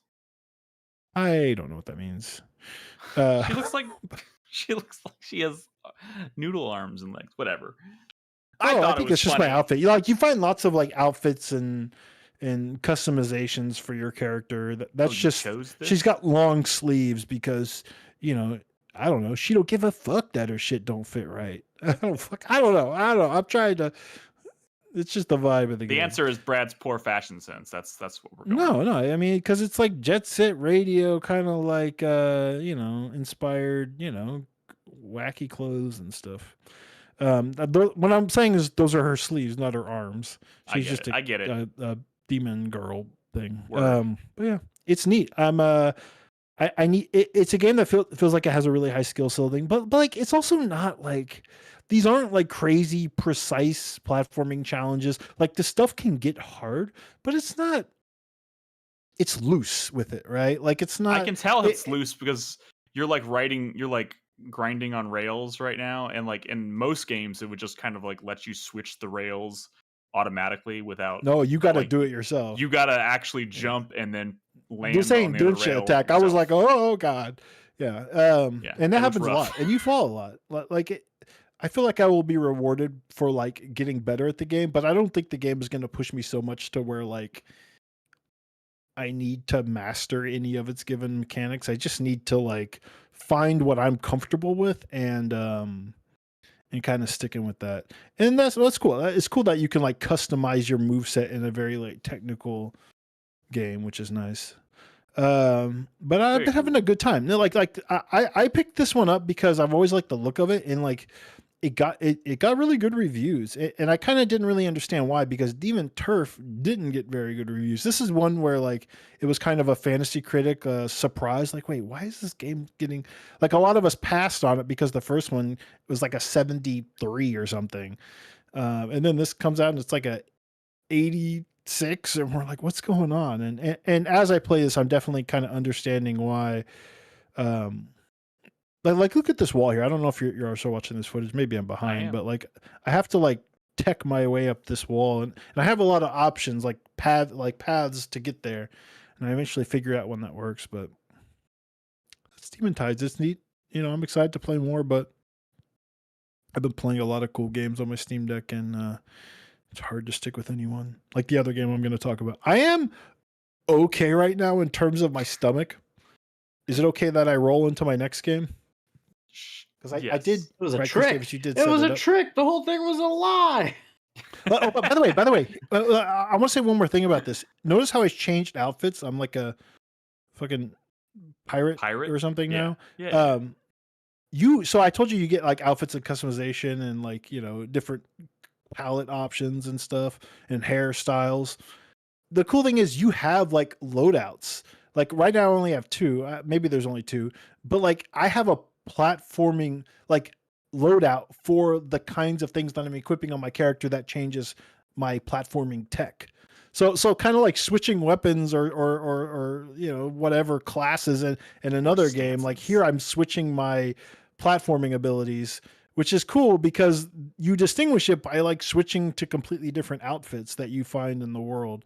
But you customize it, right? So it's like, oh, I'm gonna change my hair color to a very different hair color and like outfit color than the other one, so I know like mid platforming that I've changed my loadout. It's a neat idea. I like it. This is a cool game. It's got a very good vibe. Demon that is an animation. that is an animation. Yes. Yeah. All right. Go on, Brad. That's it. Oh, so my next game is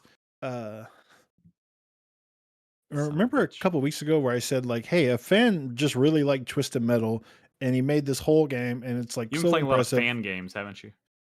This next game is also an unofficial fan game made from scratch, but it's crazy.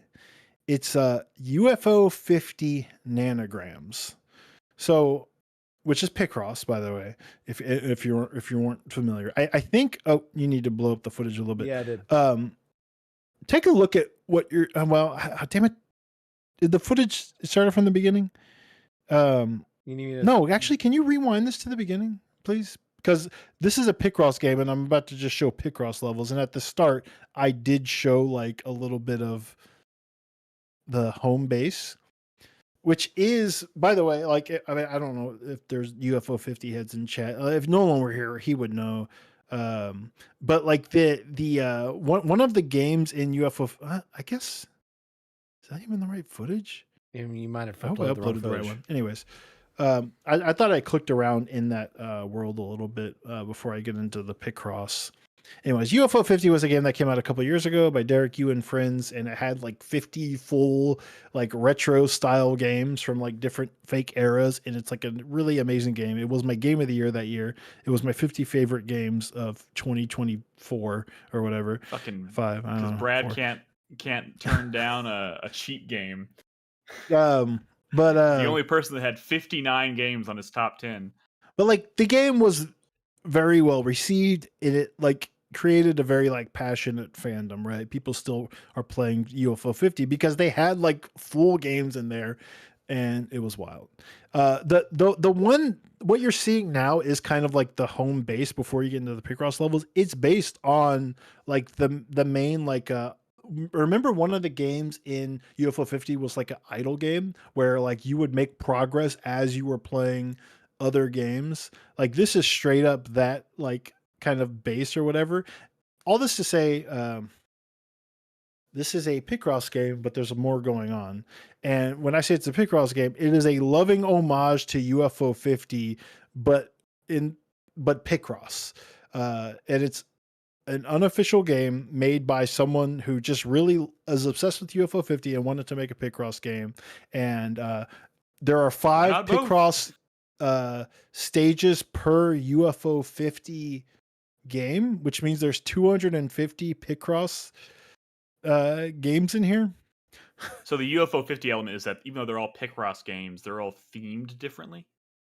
They're themed, so but you unlock all that stuff. So there's different like visual themes. There's music from the games, even like covers that people have made for the games. Like the fandom for UFO 50 is passionate, and like this guy just turned that fandom and some of the stuff. I imagine, I don't know if like he did like the music himself, but like there's straight up music from UFO 50 in here. Like all of like the backgrounds and like the palettes for the Picross, like you're earning currency and unlocking them, and they're all like there's like a palette for like each of the 50 games, I think. And there's five stages for each of the games, so there's 250 Picross stages, and like the Picross gets hard pretty quick. I don't know if you are Picross guys, but like I went to a previous stage that I'd already done because the one I'm on was like a huge Picross board. And if you've played Picross, the bigger it gets, like the harder it can be. And are y'all Picross heads? I've never played Picross in my life. I've never actually, unfortunately. No. Oh my god, Crispy. What's you a Picross head? Nanogram? Fuck yeah, off. Here. We're all in the same boat here. We're like, yeah, Picross. Cool. Damn it, we need Nolan. Like, anyways, whatever. This is an extremely high effort fan game in a completely different puzzle genre, and it's just the theming, and that's so hilarious to me. Like this, like I looked at the playtime of like people who finished the game, and it's like dozens and dozens of hours because there's so much Picross in here, and the way they have like progression, that very similar. God, what's the name of the idle game from UFO 50, where you're like assigning workers to parts of the base, you're trying to repair your ship, all while doing Picross. It's so fucking cool, and it's incredibly addictive, like Picross is. And it's just like a free fan game that someone made, and I'm playing it on my Steam Deck, and it's really, really fucking good. It's not on Steam, but you know you can just download. It's on itch.io, so you just get the you can install like a non-Steam game on your Steam Deck or whatever, or on your PC. And I've been playing it on my Steam Deck, and it's so good, and it's addictive, and the music is so good because there's so much good music in UFO 50, and like the vibes and the themes, and I adore UFO 50, and I really like Picross. And how I heard about this? Well, I know I heard about it months ago by people in our Discord or some other Discord I was in, maybe the Fantasy Critic Discord, and they were talking about it. I'm like, oh, that's a really neat idea. But some like YouTube essayist did a video recently called Searching for the Perfect Picross Game, where he talked about a bunch of different Picross games, and he went into like some really unique ones as well. And this was on the list for you like watched best. You watched the entire essay about Picross?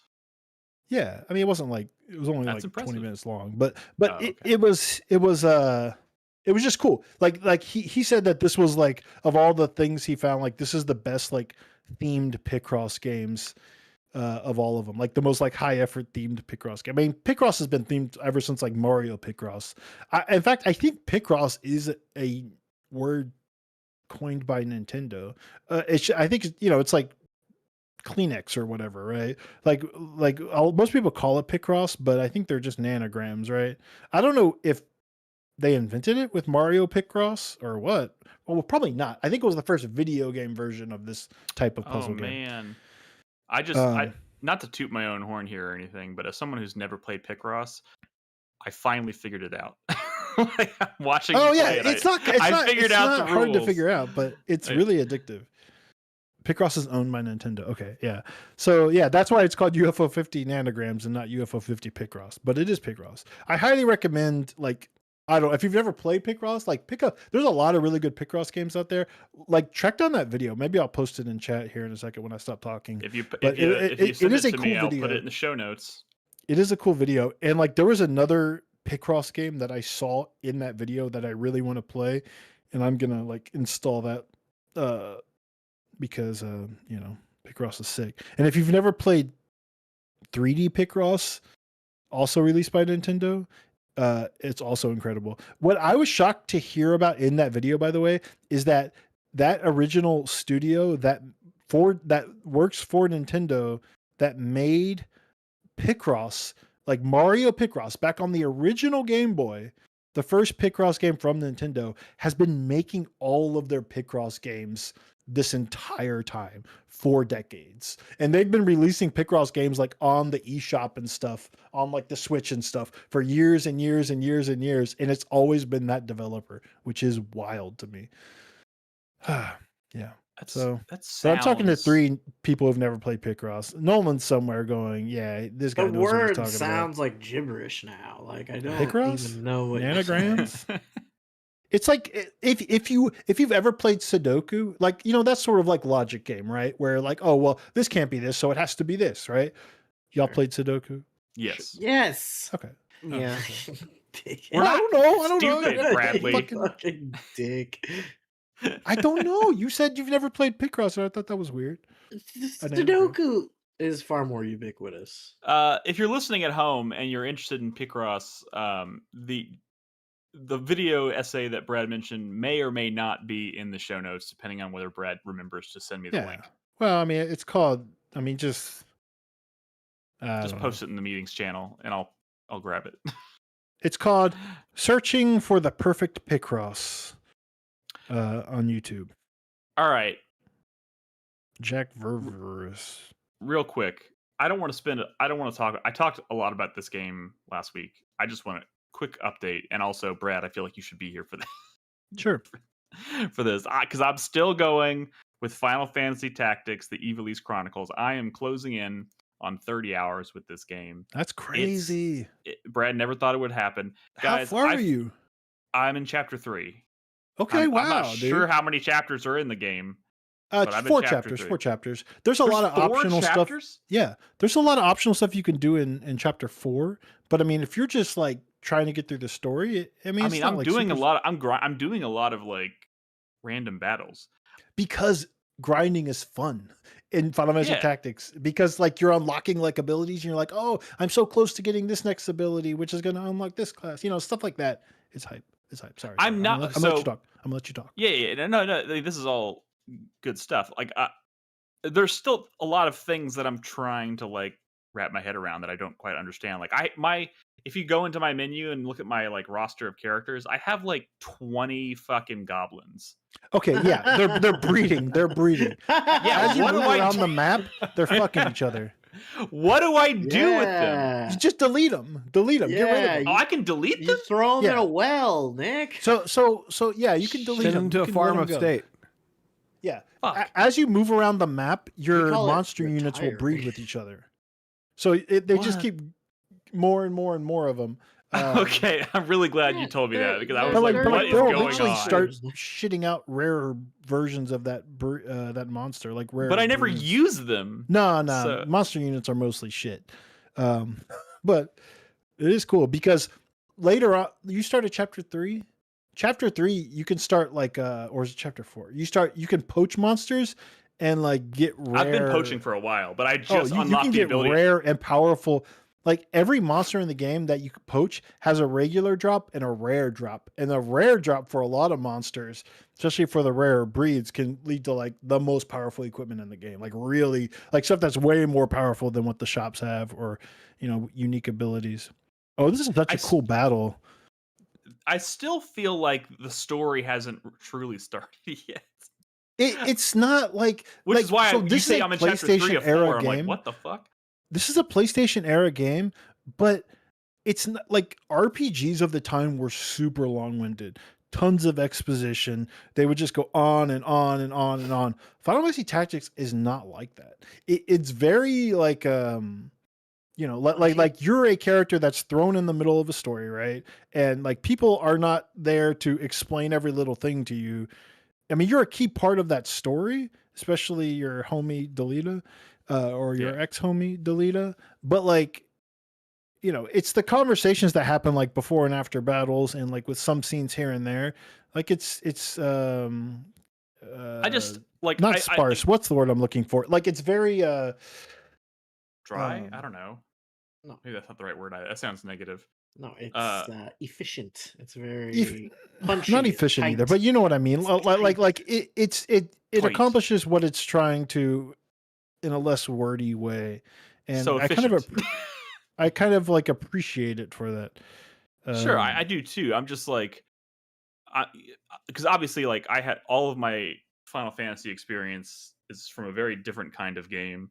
Yeah, and this is just Matsuno. I'm just like trying to make like connections between like, okay, if this were a normal Final Fantasy game, like where am I in like that kind of story? And I still kind of feel like they're moving all the pieces on the chessboard into the proper starting position for the story. The reason is because a lot of stuff in this world, and this is true for a lot of Matsuno games, is the stuff that's happening off screen. Like that there's like,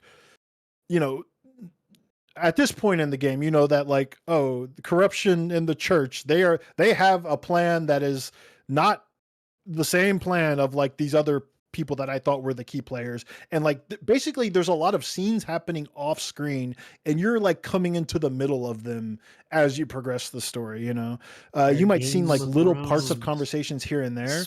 Speaking of the church, the fucking cardinal turned into Oogie Boogie. Yeah. I thought Oogie Boogie. Yeah, they do that sometimes. Yeah. Do that sometimes. They do that. You're going to see more of that as the church's plans are coming to fruition. That happens in Final Fantasy 14 too. Yeah. Like anybody who shows up who's like a cardinal eventually turns into some kind of weird god monster. Yeah. I mean, it's not like it happens in a lot of Final Fantasies. It's not uncommon. Like it happened in Final Fantasy X. I mean, honestly, it probably happened in almost all of them. Yeah. But like that's actually the thing that like it was just so funny because like up until that point in this game, it felt so grounded. Like, I mean, I talked about it last week where I was like, where's the fantasy gonna come in? Oh. And the first like real bit of fantasy that hits me is remember we pulls were out saying this stone and transforms into Oogie Boogie, and I was like, oh, there we it were is. saying, just wait. Just wait. It's happened. But like it's a very so Yasumi Matsuno made like Ogre Battle and Tactics Ogre at Quest before he moved to Square Enix, and basically said, well, I'm just going to do Tactics Ogre but Final Fantasy, I guess per the request of Sakaguchi at the time. And that's why like this has a very different feel than what was going on with Final Fantasy at the time, because it feels very Tactics Ogre, but then all of a sudden it gets more fantastical. It has more in common with Tactics Ogre than Final Fantasy, maybe, is what you're saying. Yes. But I mean, there's still like chocobos and a job class system. Like the job class system in this game is very much an evolution of like Final Fantasy V's job class system, which was an evolution of Final Fantasy 3's job class system, right? It's that stuff is very Final Fantasy. Like all the jobs are very Final Fantasy, but and the more fantastical does, like you will be fighting gods by the end, right? Like in all Final Fantasies. Right. But yeah, it starts very grounded. Like Tactics Ogre is also like a much more grounded game. Like that's more like Game of Thrones all the way through. This is more House of the Dragon. It's more out there. Why you keep like throwing shade at House of the Dragon, man. That show's good. Okay. Bro. First of all, I don't know. House of the Dragon's fine. I only watched one episode of the season so far. How's it going? Is it going okay? Is it good? I don't have HBO right now. What the fuck, man? Why are you defending House of the Dragon so far? Well, I've it's seen the first definitely two like of all seasons. the Song of Ice and Fire media on television, it is definitely the worst. What? Is that like contentious? I think that's controversial. I feel like that's contentious. If seems like a there's crazy Game thing of to Thrones say. and Knight of the Seven Kingdoms and this, Everybody hates the last few seasons of Game of Thrones. It gets so much hate. Okay, but like Game of Thrones is still, in my opinion, a better show than this. Because I don't know, they had like Oh man. I mean, on the likable, whole, relatable characters and dude. stuff. Like on the whole, Game of Thrones is like a phenomenon. Like House of the Dragons is not. This is a little like that Harry Potter. No, that's the little Game of Thrones goes from being like way Fantastic up here to way Beasts. down here, and House of the Dragons is just kind of like here the whole way. Yeah, it has its moments for sure. I mean, Supergirl was hype, right? And then they had the new Rhaenyra, and I'm like, I like season one. I was like, how did we pivot to Supergirl all of a sudden? And I was like, oh, we're talking I like about season one. No, it's fine. Dragons and shitty Targaryens. You get a little like exhausted by all the miserable people in this series.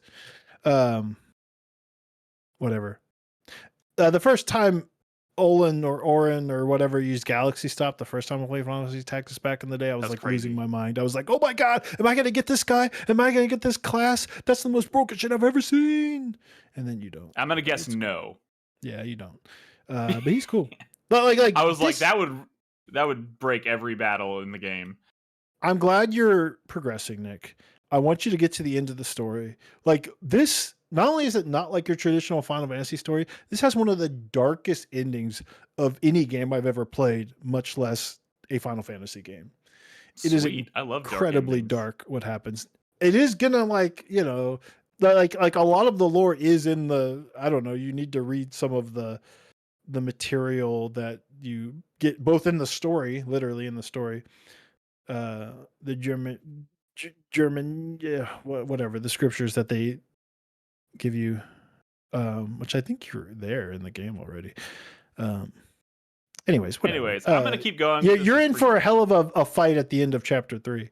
Just be glad that you can save in between battles now. Dude, okay, the fight that I did right before the battle I did right before this battle that I'm recording the footage of is, I don't know if you remember, but there's like it's one of those battles where they split the party into two places, but Ramza's on one side of a gate and the other team members yeah. Dude, I was going round and round and round as Ramza because like I can't kill this guy. He keeps healing himself. He keeps doing damage to me. I'm running over to the gate so that my white mage on the other side of the gate can heal me through the gate so I can then go back out and try and do damage. And then I realized after like 30 minutes of going round and round and round, there's a button to open the fucking lower the to open the gate. You could also just kill Gafgarian. Like I was trying. He has the blood sword so he can heal himself, but no, my class was a dragoon, and I'm like constantly trying to jump, but then he moves. Yeah. And I kept missing. Oh my God. I was so mad. Dude. Ninjas. I was so mad. Make a ninja, get dual blood. I haven't unlocked ninja yet. Oh yeah, ninjas are. I'm working on it. Mustadio? Mustadio's dude, cool. Mustadio's pretty badass. Yeah. Mustadio? He has a gun. He just shoots Mustadio's badass, and Agrius is badass. Dude, wait till you get Thunder God Sid. Holy Nick, shit! You should play the Final Fantasy Tactics raid in Final Fantasy 14. I just have to. But yeah, I mean, you're right. But then I just have to like, how many thousands of hours would I have to play? Mustadio shows up as like a fucking Evangelion with a sniper rifle. That's fucking This sick. is like a giant mech, and he like snipes you. Do you know there is Matsuno news, by the way? Like because he's pretty like open on Twitter about things.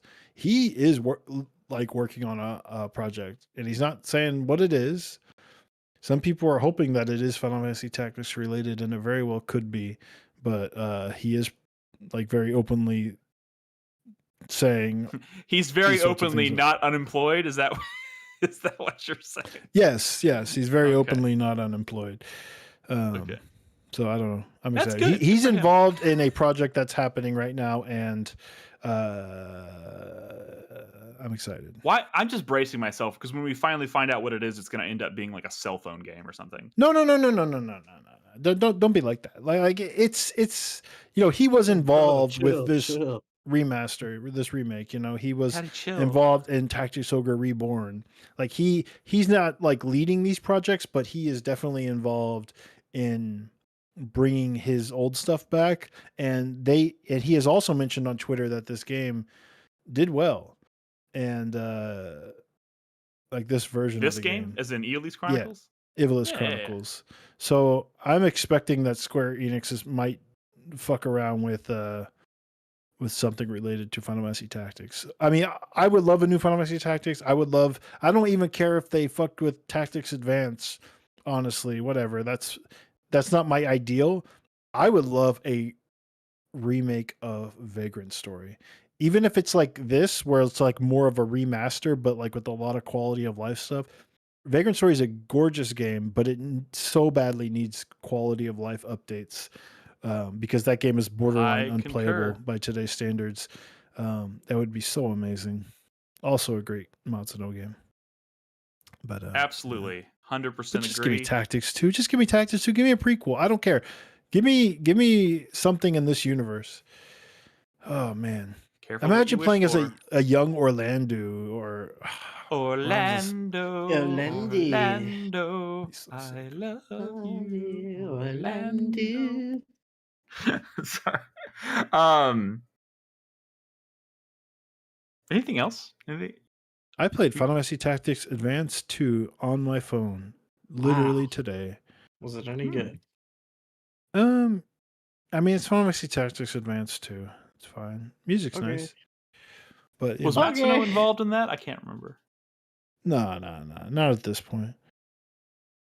He was. I see. He was off in the broom closet. Yeah. Well, he was working on Final Fantasy 12. That's a good game. Yeah, but then after that, he disappeared after health issues and burnout on 12. Back to the closet. Went away for a long time, but yeah. All right. Well, with on that note, then 4-player minute. Right, because we weren't really going to talk about any news or new news. I mean, none of it's positive. Yeah, specifically trying to be more positive today. So yeah, no news. I'm not talking about any news again until there's some good news. God damn it! In fact, new rule going forward. We don't talk about news on this podcast unless there is good news to counteract the bad news. You know what I mean?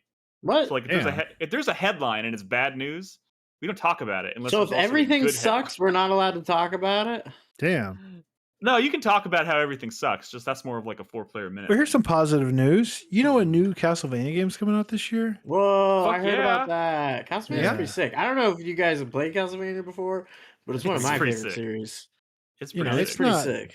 It's not EGA or anything. Although, it is crazy that we were also supposed to get a Bloodstained game this year, and I don't think it's probably going to make it. Oh. We have not heard somebody about that have in a that on while. Fantasy Critic or no? No. Bloodstained?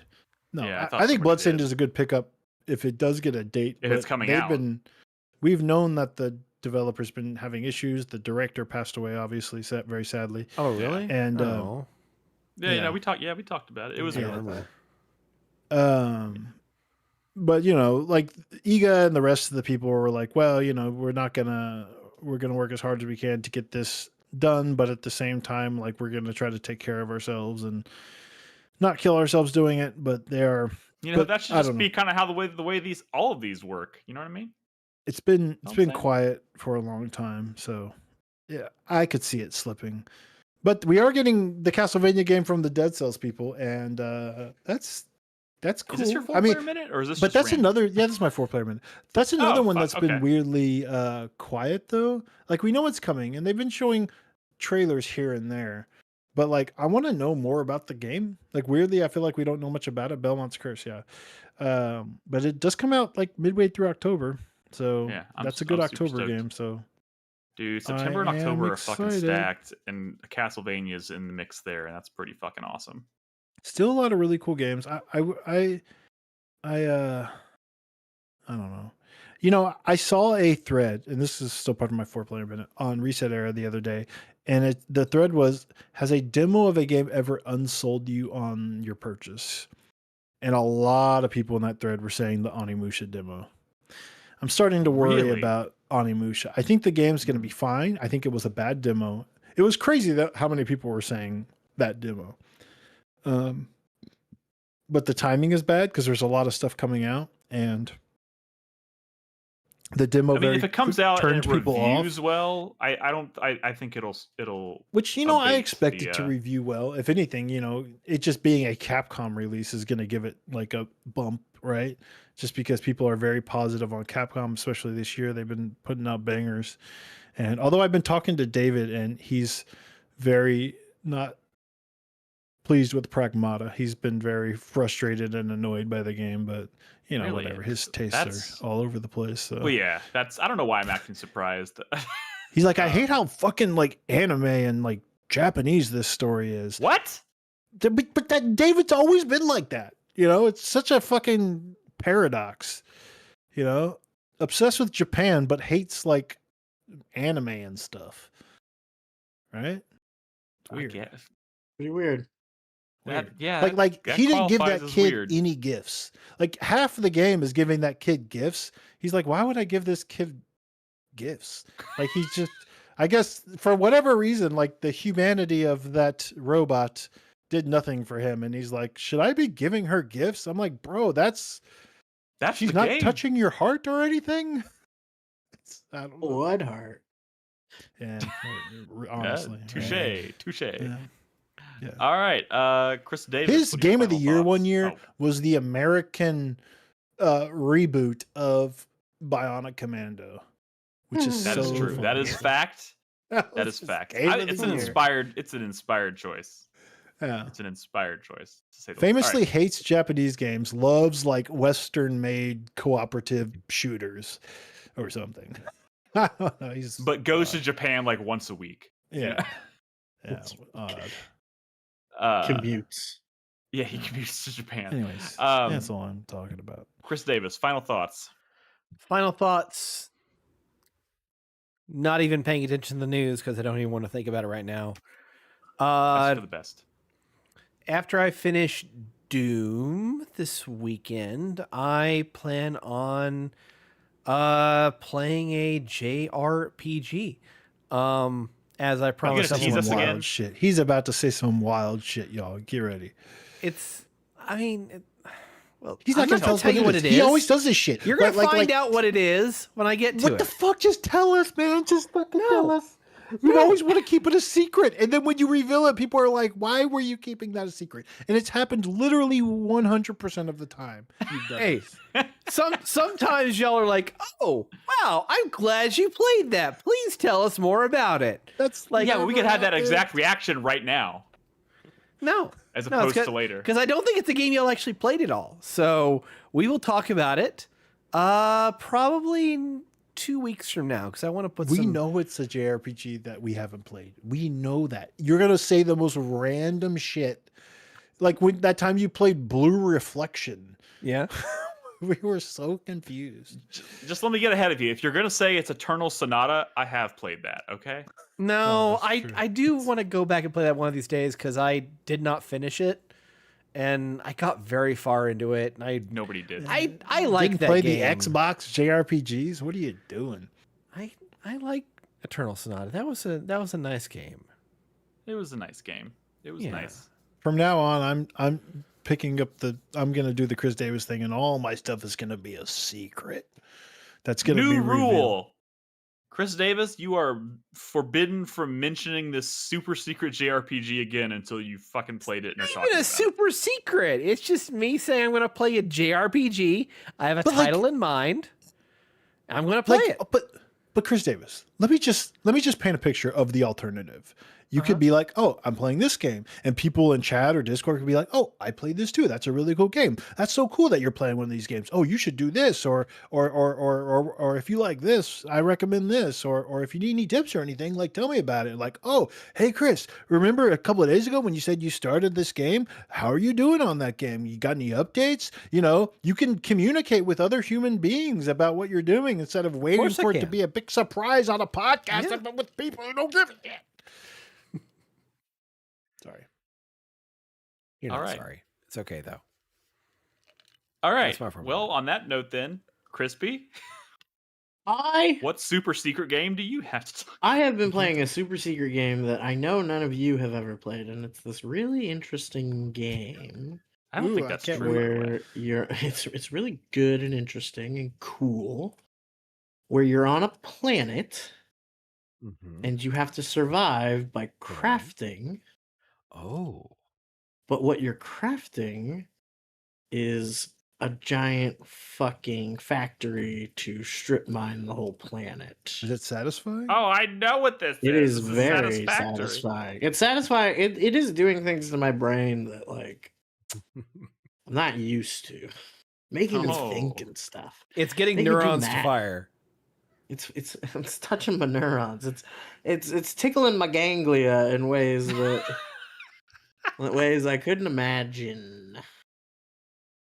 I just this week, this is all I've been playing, and most of that time has been spent building a coal power plant and a steel mill, like a steel factory to produce pipes and beams that I need.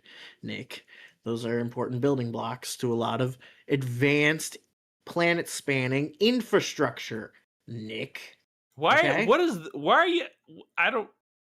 Because I have this feeling that you don't appreciate infrastructure like I do, Nicholas. I think you think this shit just grows on trees. That roads are your God-given right, and not something that we have had to claw back from nature with our human monkey minds and our human hands and the sweat of our brow, Nicholas. I think you think it all just grows on trees. And our braver men and women thumbs. than you have tamed the wild natures, Nick, with science and industry and engineering and things you wouldn't begin to understand. It's true. All true. All true. And I take my place among them. And I take my place among those pioneers. You could do like handwritten Picross as well. They make Oh these my little God, books, Brad, probably where they I have like can't- crossword puzzles and Piece of stuff. shit. Someone put him in a camp or something. What the fuck, dude? What the I fuck? just started listening to the Diary of Anne Frank audiobook yesterday. That's so fucked up, dude. I was listening to Neutral Milk Hotels in the airplane over the sea for the 800th time, and I was like, you know what? I'm gonna read the Diary of Anne Frank. He finally What the fuck, He finally man? made up his mind about the Holocaust. I was literally listening to it today, Crispy. Guys, how did we go from Satisfactory to talking about He did this. I don't... Capitalism. Oh my God. Money. Oh. Resources. Anything else you'd like to add, Crispy? Struggle. You gonna bring footage of Satisfactory? Class versus see, class. See it in action? Yeah, dude, I have literally been playing it this entire podcast. I was thinking about just streaming it because I just finished a hypertube setup. So now I've got these like Futurama tubes that I'm zipping around in, covering miles of vast unspoiled wilderness. It's In a perfect Snoo world, in we'd there? have those. I know. It's touched something in my soul. I don't even know how to articulate it, but this is a beautiful game. This is a really crazy, weird game. That's a lot of fun. That game's not in early access anymore, right? It's 1. No, it's in like the 1.2 update came out like last month. Okay. Cool. So like now cool, they cool. have weather and shit in the game. Now Wait, they does have- that mean it's in our Steam library now? Oh, it's been in our Steam library for a long time. I've owned it for I've owned it since early access. Oh, fuck. I wish I had known that. All Dude, right, you should play. It's I cool. should. I'm almost like I'm almost like thinking about trying to convince my dad to try it. Like I don't know why, but I think he would. I feel like it's lose a his game. fucking mind playing. It's this game. satisfying. I mean, Like, I jeez. think Brad's on to something. I mean that factory Dude. like builders are satisfying. Yeah, when you get it, not just like when you get everything like laid out Automation. just right, and you get it all powered up, and you're looking at your power grid, and the lines are going up, and everything's running, and nothing's getting bogged down, and you balanced your loads and everything. It's like, yeah, yes, yeah. yes, You know, when you're yes. when you're a kid, you're all about the roller coaster tycoon, and then when you just get older, you're like, I need more important, better infrastructure than this. I want to play City Logistics, Skylines, infrastructure, yeah, manufacturing, commerce. Man, beautiful. I don't know if this is the effect you wanted to have with this conversation, but I don't know why. I just got the sudden urge to play Jurassic World Evolution 2. What? No, you took the wrong thing from it. No. I know. Okay, but I did love the first one. So, anyways, my final thought for this week is when I haven't been playing Final Fantasy Tactics. I did play a little bit of Monster Hunter Stories 3. I'm moving very slowly, but I'm finally in like the second biome. So like I am slowly moving through the game. Like I'm finally I finally am past the Meridian and I'm in like that area, whatever. But when I haven't been playing Tactics, I've been slipping back into my happy place, which is The Last of Us Part 2. Yeah, I was going to ask why. What a happy, pretty brutal happy place. Maybe the least happy game I've ever I know, played. but like it's still like every time I'm playing that game, I'm like, fuck, I love this. I love. Yeah, but it has a happy ending. I love the way that game feels to play. I like the combat is so fucking good. Yeah, and so they scrappy. should make a multiplayer game out of that combat, dude. You're right. They fucking should. They fucking should. Something. Wouldn't it be cool if we had these fun live service games? But long story short, I started a replay of this like 6 months ago, and I something came out and distracted me, and I went back to it, and I was just like, fuck, I should go. In between when I started it and now, it's too late now, but they added that chronological option where you can play the game in chronological order. And I was like, fuck, weird. I should. So you're just like jumping back and forth, or it sounds weird, but I'm fast. Like I want to know what that is, but like I'm already like 30% through like the core game. I might, after I finish it, I might go back and start the chronological because I'm just so fascinated to see what that is. I personally, I think it's probably the wrong way to play that game. I mean, are you playing Ungrounded? Of course, it's the wrong way to play. There's like tension built into the structure of the story. I know. I can't imagine. But that would be really weird in certain scenes where you're just like. It's like if you watch the Star Wars prequels before you watch the original Star Wars movies. Yeah, and there's no surprise. It's even weirder than that because in the best part of Empire, that would mean that like the game is gonna open with like flashbacks of when Ellie was young. What? Yeah, but I mean, but even then, like it's like going back between Abby and Ellie is gonna be really weird in the scenes where like having limited. I mean, it's just very strange. I don't know. It doesn't. I don't know how it works. I'm not playing that mode right now because it literally was introduced after I started this playthrough. It's cool to see that it feels like a mod, right? Like it feels like something that would be a mod. So it's cool that there's an official mode for that. Yeah, but it's odd for sure. I'm curious more than anything. So if I get to that point, I might boot it up and try it and see like the big scene at the theater that like one character plays up to and then the other character plays up to. Having you play both characters leading up to that is just gonna completely I have no idea how this I literally have no idea how this is gonna work, but I'm fascinated to find out. So I mean, they do this with Beyond Two Souls? Like they did like a re-release of the game and they added just like everything being linear with the timeline. Dude, there's not a person, not even David Cage remembers Beyond Two Souls, dude. Yeah, you have some interesting factoid about it. That's wild. I just remember them adding that, and I just thought it was so weird. Is that Chris true? Davis living up to his reputation. Yeah, that is. I know so many things that I probably shouldn't. What about the mode that's the the roguelike. Have you tried that? No. When I play The Last of Us Part 2, Wait, what is that? They added a roguelike mode for Last of Us Part 2 a couple years ago, I think. Are you imagining this? No, for the remake. For the remake.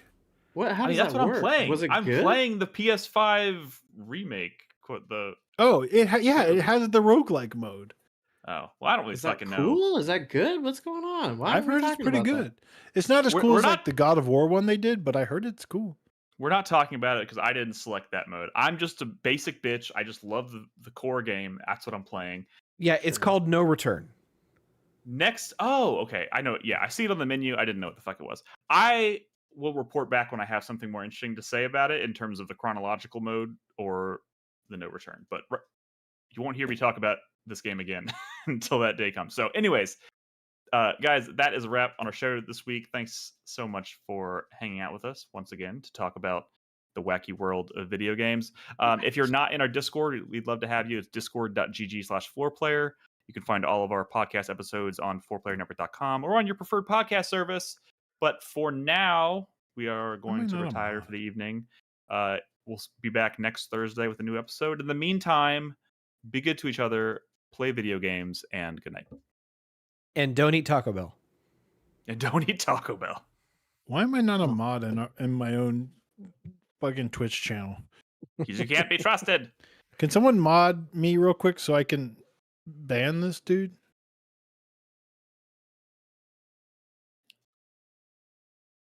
We need to mod some more folks.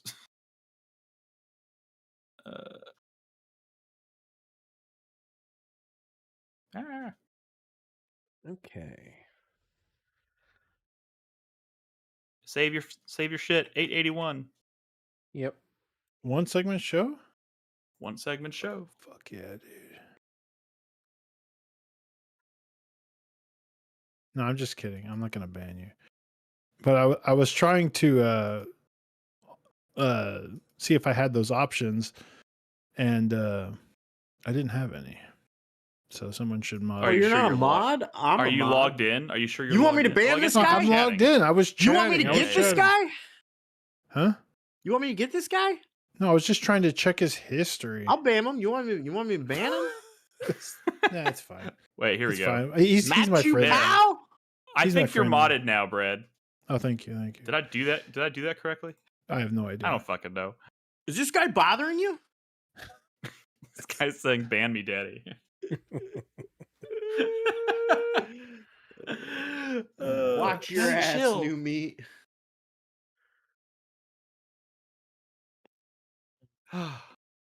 Daddy, chill.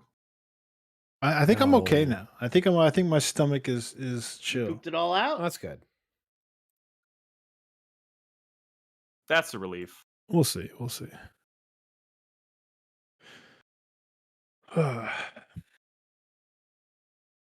Play some nanograms. I can't believe all Nice. three of you have never played Picross. Picross is really fun, dude. It looks fun. Only God can judge me. It mogs guy's getting- Sudoku. Brad, this guy's getting weird. I don't know if you may want to ban.